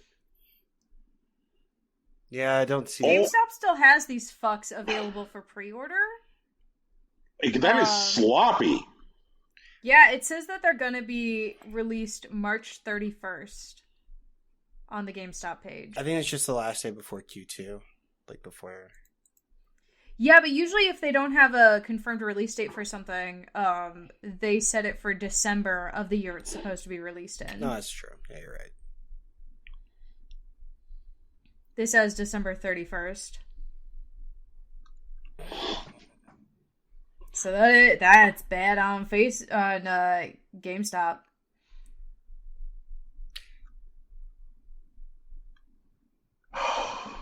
Now I'm just like, do I tweet at their social media people or do I try to pre-order an Amico? Oh my God. Well, if you pre-order, like, GameStop's holding the money, right? It's not like they... Yeah, GameStop holds the money until it's legally available to sell. Yeah. So they won't get it until it's sell time and I actually come in to pick it up and finalize the sale. I mean, what do y'all want next from this? Like, there's things that I think we still don't know because they're still trying to, like... I think the thing I want next is Feds break down Tommy Tallarico's door. Like, I want to know where the bodies are buried. Like, people start burning and shredding stuff in the main corporate office for Intellivision. Right. That's where I'm thinking it's going, and I want that. I want to hear about it. Like, I want to be there with a video camera. I want someone on TikTok to have a cell phone out as they're shredding documents. oh god, that TikTok. All right, because like, you know, the things in the SEC disclosure that I find interesting are, you know, the auditor saying like it's irregular for, you know, someone to like say that there's this much missing money, or that it's irregular for a company to say that like they can't account for, you know, so much money. Like, I want to know where that $9.5 million in R&D money went. I need to know. I think it got sent to an offshore account, and then he lost the fucking password for it. Okay. Rocky, Tegan, I have both just sent you the video tour of Intellivision's office. Fuck yeah. Like, one of my favorite things in the tour is, like, the woman who provides the tour goes into Tommy's office, which is just, like, ridiculous and ostentatious.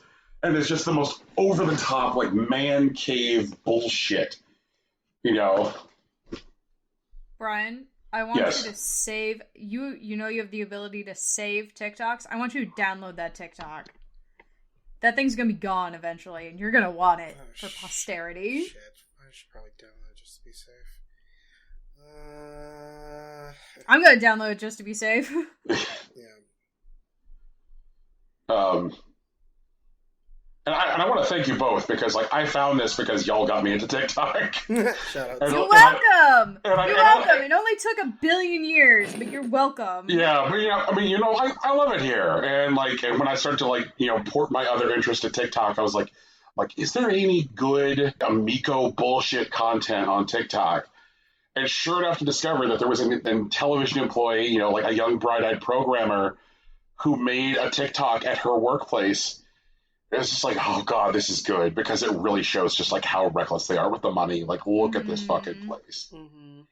Like, that dinosaur skull is actually killing me right now. I am being murdered by that dinosaur skull. Amazing. I can't believe we're all being assaulted by a dinosaur skull right now. Crazy.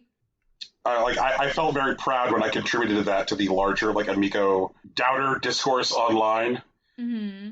Because, like, in the video, she uses the text-to-speech function of TikTok instead of actually talking in the video. Mm-hmm. In the video, like, it starts with, like, what it like working in a gaming company, not what it's like working in a gaming company. Mm-hmm. And so there was definitely points where, like, Tommy would do something dumb, or one of the other, like, you know, like, C-level executives would do something dumb. Like, that weird mustache guy who works for them, like, mustache guy would threaten people. So, like, one of the people at, like, Intellivision would do a thing, and, like, for a good month, we would all just be like, what it like working in a gaming company? Just, like, oh. God, amazing. So, like, yeah, I mean, that's what I want next. Like, I want to know where the money that the auditor couldn't account for actually went. How many payouts there were to executives, how many undisclosed payouts. I want to know things that were expensed. Like, I want to know if Tommy expensed the Ferrari, like, directly. Like, did he pay himself and then buy the Ferrari, or did he make the company buy the Ferrari? Like, you know, like, chains of custody on transactions. Mm. You know, like, does Intellivision own that Ferrari, or does Tommy? I also want to know why they established the new holding company in Delaware, because that was something I think we talked about in the last show, which is that, like, they mysteriously, like, created a new company called, like, Intellivision Holdings, which is incorporated in Delaware. Right. And it's like, why is there Intellivision Holdings in Delaware versus Intellivision LLC in California? Why does this second company exist? Because I believe why it exists is to try and, like, offload money to build executive parachutes. Right. Oh, for sure, for sure. Yeah. And I guess the other thing I want to know is, when will whistleblowers start talking? When will people who, like, worked there start talking about... That girl who posted that TikTok, watch her. I'm positive. I'm positive. Look at that. That is why I follow her on TikTok. Like, I follow that. That's why you download the video. That's why every video she shoots in an Intellivision place, you download that video. You save it. Yep. You know, because like one day she's gonna delete all of those. Like, Yep. whoever finds out, she's normalizing essentially shooting in the office right now. And, like, they're gonna be able to use all that shit in a court filing. Yep. Like, God, amazing. They're gonna be able to talk about, like, misspent funds using that video. Like, absolutely, 100%. So, like, you gotta save those. You gotta save those videos. oh, God. And so, like, whenever this thing goes, like, you know, toes up, like, there is going to be a moment where, like, people are, like, somebody's gonna walk out of an office and go, like, hey, guys, there's no money to pay you next week. That moment will happen. Mm-hmm. You know, and whether it happens now or whether it happens in July, like, it's going to happen sometime between now and July. And I guarantee you that what's going to happen is when somebody walks out of office and says, hey, everybody, there's no money to pay you, there are going to be a variety of in television, at that point, former employees who are going to pack up their desks, who have sitting on their desks prototype consoles and a certain number of prototype Amigos are going to, like, enter the ecosystem. And there is a fascinating world out there of, like, unreleased game consoles, which, you know, like, where prototypes ever surfaced. And, like, I want an Amigo. I want an Amigo so bad. Like, do it, like, like, if they had actually got this thing to market, like, in the shape that it was in, I could have given a shit, because they didn't fulfill any of the promises they made. Mm-mm. But as a historical artifact, this thing is right up there with the fucking Phantom, you know, like, which was another promised console that never came out, that ended up in people going to jail. Like, man. It'll easily become, like, one of the most valuable things in your collection. Yeah.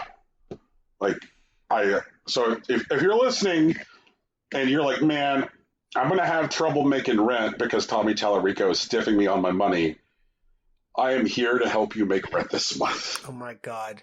If you're listening and you have a bank account signed up to get your direct deposit in, open a second bank account, move as much money, except for whatever the minimum processing fee is, into another bank account. Keep moving your money as soon as it clears Amico, because they're going to try to pull all your income back. I am positive on it. Don't let them do it. Don't let them fucking do it. Oh yeah, they probably are going to try to do that. They're going to try to do a payroll repull. Don't let them do it. I am begging you. I'm shaking you by the shoulders. So I don't know. I'm glad we followed this over the, like, I feel like this has been a great journey on this show, because, like, it was one of those things where, like, I looked at it once and at first glance I was like, this seems kind of interesting. And then, like, the more I looked at it, I was like, something seems not quite right. And I remember that transition from watching a presentation at E3, and then by the time we got a chance to record, I was like, you know what, fuck this. And, like, it has gotten worse and worse from there, and now here we are. Man. So shout-outs to Phil Adam, shout-outs to Tommy Tallarico, and I hope as many of the grandmas who put money in, everybody gets something out in a class action. It's really weird that Phil Adam got promoted to CEO despite being the chief revenue officer and securing actually zero revenue, right? Like, and I didn't count that wrong. $9 billion or whatever the fuck. Yeah. But he's in charge now. That's the guy. And I am convinced that the only reason Tommy has air quotes stepped aside as CEO is that he just doesn't want to be the face of leadership when somebody walks out of an office and says, yeah. Mm-hmm. But yeah, he effectively cosplayed as a CEO for like 3 years and change, and now here we are. Like, so many people have been hurt, so much money was collected. Please, if you are a current employee at Intellivision working on the Amico, I am begging you to make another bank account, move all your money as soon as possible. Yeah, like, definitely do that. Make some process transactions on Sundays. Also, do it tomorrow. God, I hope that all those, like, I hope all the young programmers who took jobs there are, like, screwed. Like, if somebody worked there for 3 years, I don't want that person to be fucked. Like, I want people to realize that there were, like, good faith employees who were, like, first-time programmers. Yeah. I hope every first-time programmer lands a legitimate job at another programming company. Yeah. Like, within 6 months. God. Yeah. Also, don't expect a $100,000 salary at your new legitimate job. It's probably not going to happen, no. Not at the very beginning. I think we have something else to talk about. Oh yeah, Sony bought Bungie. That definitely pales in comparison on this show. I know there's some nerds' head exploding right now because they're like, what? But doesn't Xbox own Bungie or Microsoft own Bungie? No. Neither of those things are true. Turns out Bungie spun off a while back and even distanced themselves from Microsoft a few years ago when they were trying to get Destiny off the ground. But in almost immediately after the Activision purchasing by Microsoft, turns out the next couple of days, Sony announced that they were buying Bungie for about $3.6 billion. Billion with a B, excuse me. Billion with a B, our favorite new form of currency, billion with a B. Yeah, we trade with billions now. Bungie allegedly will continue to independently develop and publish its games after the acquisition. And while CEO Pete Parsons did write a blog post, we pulled a quote from it reading, "With Sony Entertainment Interactive, the potential for our universes is unlimited. Our future games will take bold steps into unexplored spaces for Bungie, continue to push the boundaries of what is possible, and will always be built on a foundation of creating meaningful, lifelong friendships and memories." And Jim Ryan, the president and CEO of Sony Interactive Entertainment, also suggests that Bungie will remain both independent and multi-platform. This may be good for Bungie, honestly, because Destiny is a big, ambitious project. And Sony's really into those. They only want to make billion-dollar games, so maybe Bungie will be able to deliver for them. In the meantime, their current projects will remain multi-platform. And they did a Q&A to dispel any doubts that people might have. As far as games that are currently in development, Destiny 2's Light and Dark Saga will continue through the final shape in 2024. It will remain multi-platform as it has been. And the upcoming major expansion, The Witch Queen for Destiny 2, will not be platform exclusive, and cross-platform and cross-play and cross-save will be in place, as far as we know at the moment. That's what's going on. I have... Okay. Mm-hmm. You have thoughts? I do. I think this is one of those things where we're going to find out more about the reality of it on the next earnings call for Sony. Sure. Yeah. Mm-hmm.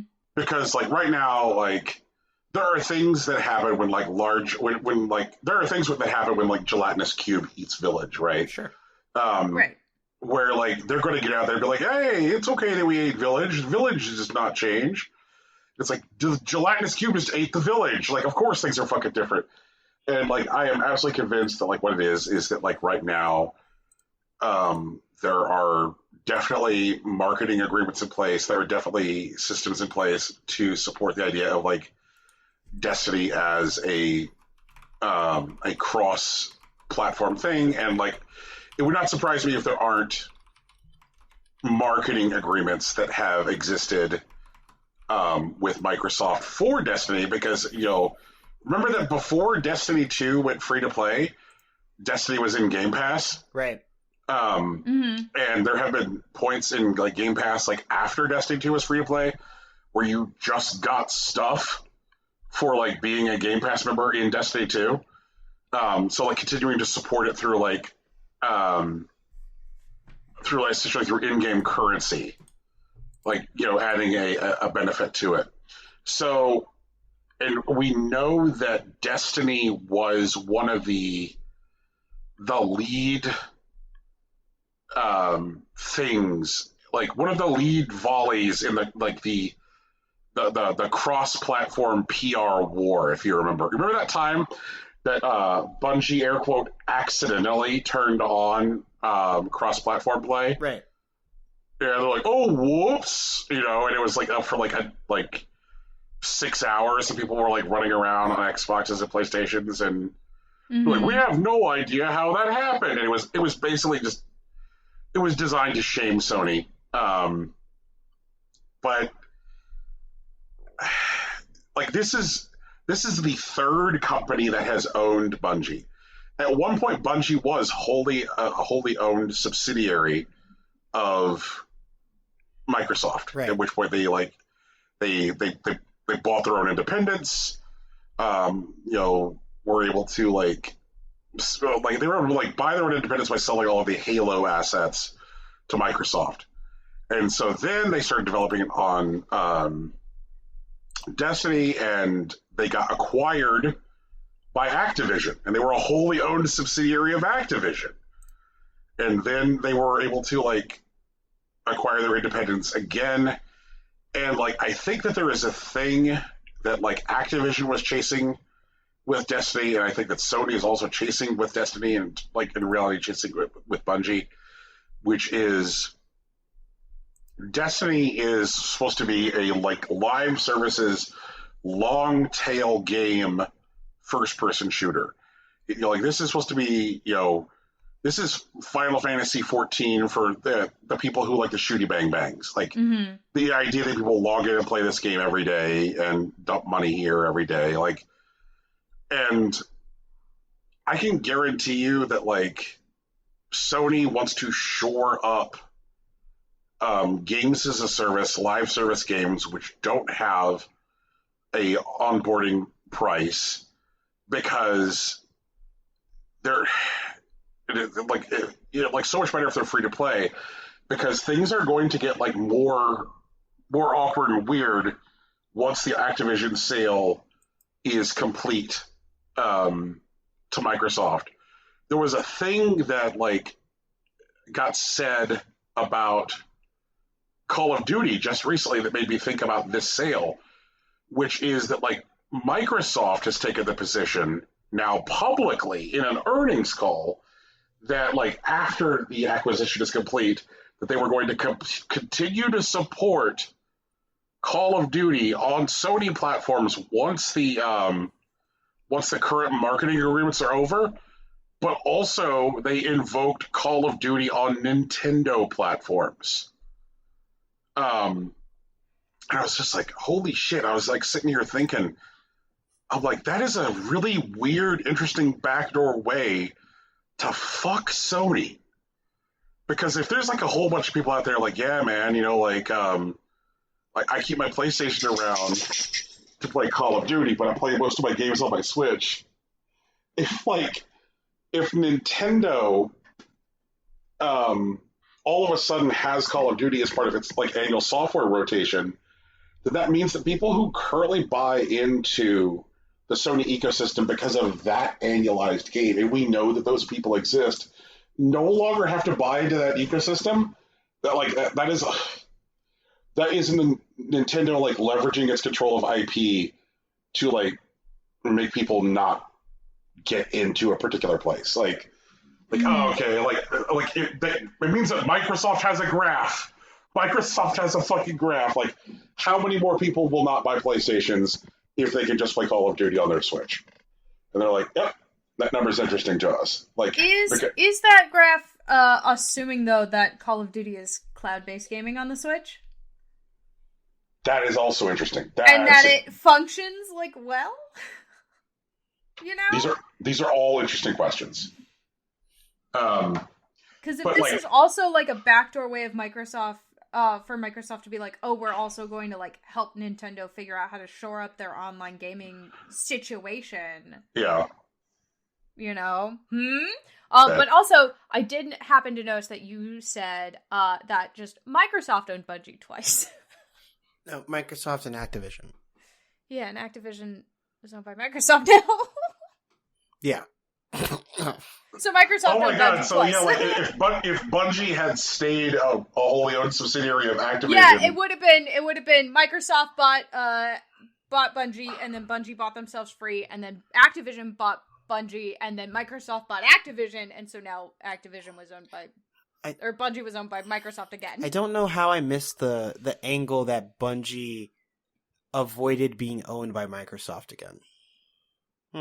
Barely. Yeah. Only just. One of my favorite memes, though, that has enjoyed this story, that I've enjoyed from this story, is Microsoft buys Bungie, Activision buys Bungie, Sony buys Bungie. Meanwhile, Nintendo's when is our turn to buy Bungie? Can we buy Bungie, please? Oh my god. When is our turn? Are we allowed to buy Bungie now? No. Okay. We'll buy Bungie next time. Fucking these squids and the kids are out there with their little like floating companion cubes talking about wizards from the moon and shit. Oh my god, imagine. Oh god. But yeah, no, I think that if you want to buy a company which has proven that they know how to make like multiplayer ecosystems that people will dump their entire waking lives into, that's a good one. And like one thing which is also like absolutely evident is that like even if Microsoft continues to release Call of Duty on PlayStation, and it sounds like they're going to, that what's going to happen is it's like you can spend $70 on buying Call of Duty on a PlayStation, or like day one on Xbox Game Pass. Like it's one of those things where like Microsoft can leverage the way other people's ecosystems work against them. They can be like, oh yeah, we'll continue to put out that Call of Duty on your little machine there, Sony. That's no problem. We also know that you raised the price of games on your platform to $70. So how about this? We'll put out the $70 Call of Duty game on your little box. You like that? Or people can just fuck. And we'll do it a month after it comes out on Xbox. Or people can just fucking turn on their Xbox, download it, and have a good old time. Do you like that? And since you like the idea of these little games coming out on other people's machines, we're gonna put it out on the Switch. Do you like that too? Do you like that? If the Sony exclusive properties that I like get moved to Xbox, I'll be sad because Xbox doesn't make small enough controllers for my hands. Sony doesn't know how to maneuver in this ecosystem. They have no idea. Yeah. They have no fucking idea. I'm just waiting for Horizon, the third game, to be an Xbox exclusive because like they got bought, I don't think it's that dire yet. But there needs to be significant changes. Like they need. Yep. I see it. I see that future, and I'm just like, but the Xbox controller too big for my hand. Hold comfortably. There are fortunately like smaller third-party Xbox controllers. There's oh god, you know what? Like, there's a place whenever I like import weird video game garbage from Japan, there's a place I usually buy it from, and like there is for the like very niche player, which is player who likes to play Xbox games in Japan. I can't imagine how few of those fucking people there are. But there is a niche, smaller Xbox controller that comes from Japan. So like, if that is a thing you want, I will hunt down some links. I will fly to Japan and buy a new controller. Okay. That'll give me an excuse to go to Japan. I was gonna say, you don't need to get on a plane. I can just get you some links. But yeah, but then I could get on a plane. Okay. And go to I'm just saying that, like, Tegan, it seems unlikely that you'll get on a plane and go to Japan if you're still too nervous to even go to OhioCon. I'm just out here living in the real world. Here's the thing. I know anime fans are dirty, nasty people. Okay, I have a real question, and this might be something we can ask our listeners for this episode. Yeah. Who is filthier, anime fans or wrestling fans? Because both of them just need to wash their ass. That's a good question. I don't know. I haven't been to a wrestling event, so I can't figure out like the BO situation. Oh, God. Vote now on your phones. Hey everyone, this has been our show. It's called Impossible Coin. We do this twice a month now. So look forward to this very hunky boy. You can find it wherever podcasts are found on iTunes, Google Play, Stitcher, Spotify, and SoundCloud. Nope.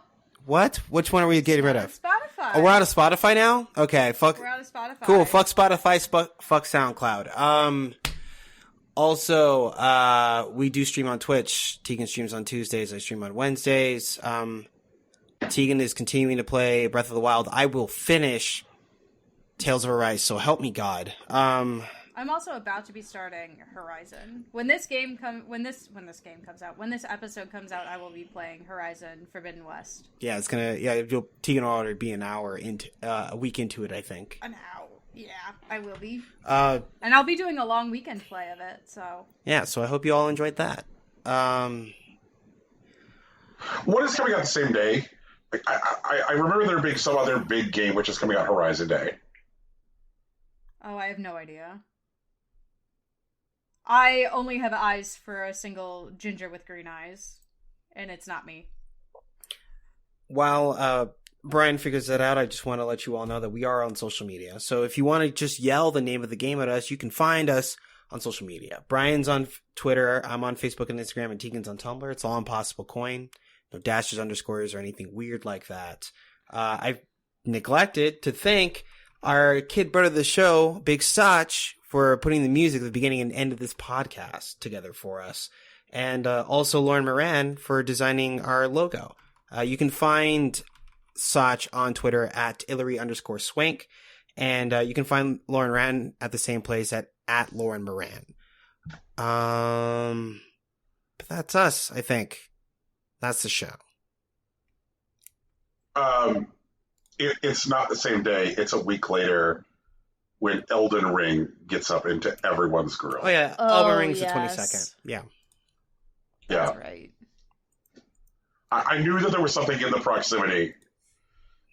That's a lot. For sure. I'm supposed to stream that with Moy. We're going to figure that out. Oh, yeah. Moy's the guy that asked for the Arizona Rex. So shout out to Moy. Moy, this is Brian. I live to serve. Peace. Bye! Oh, later.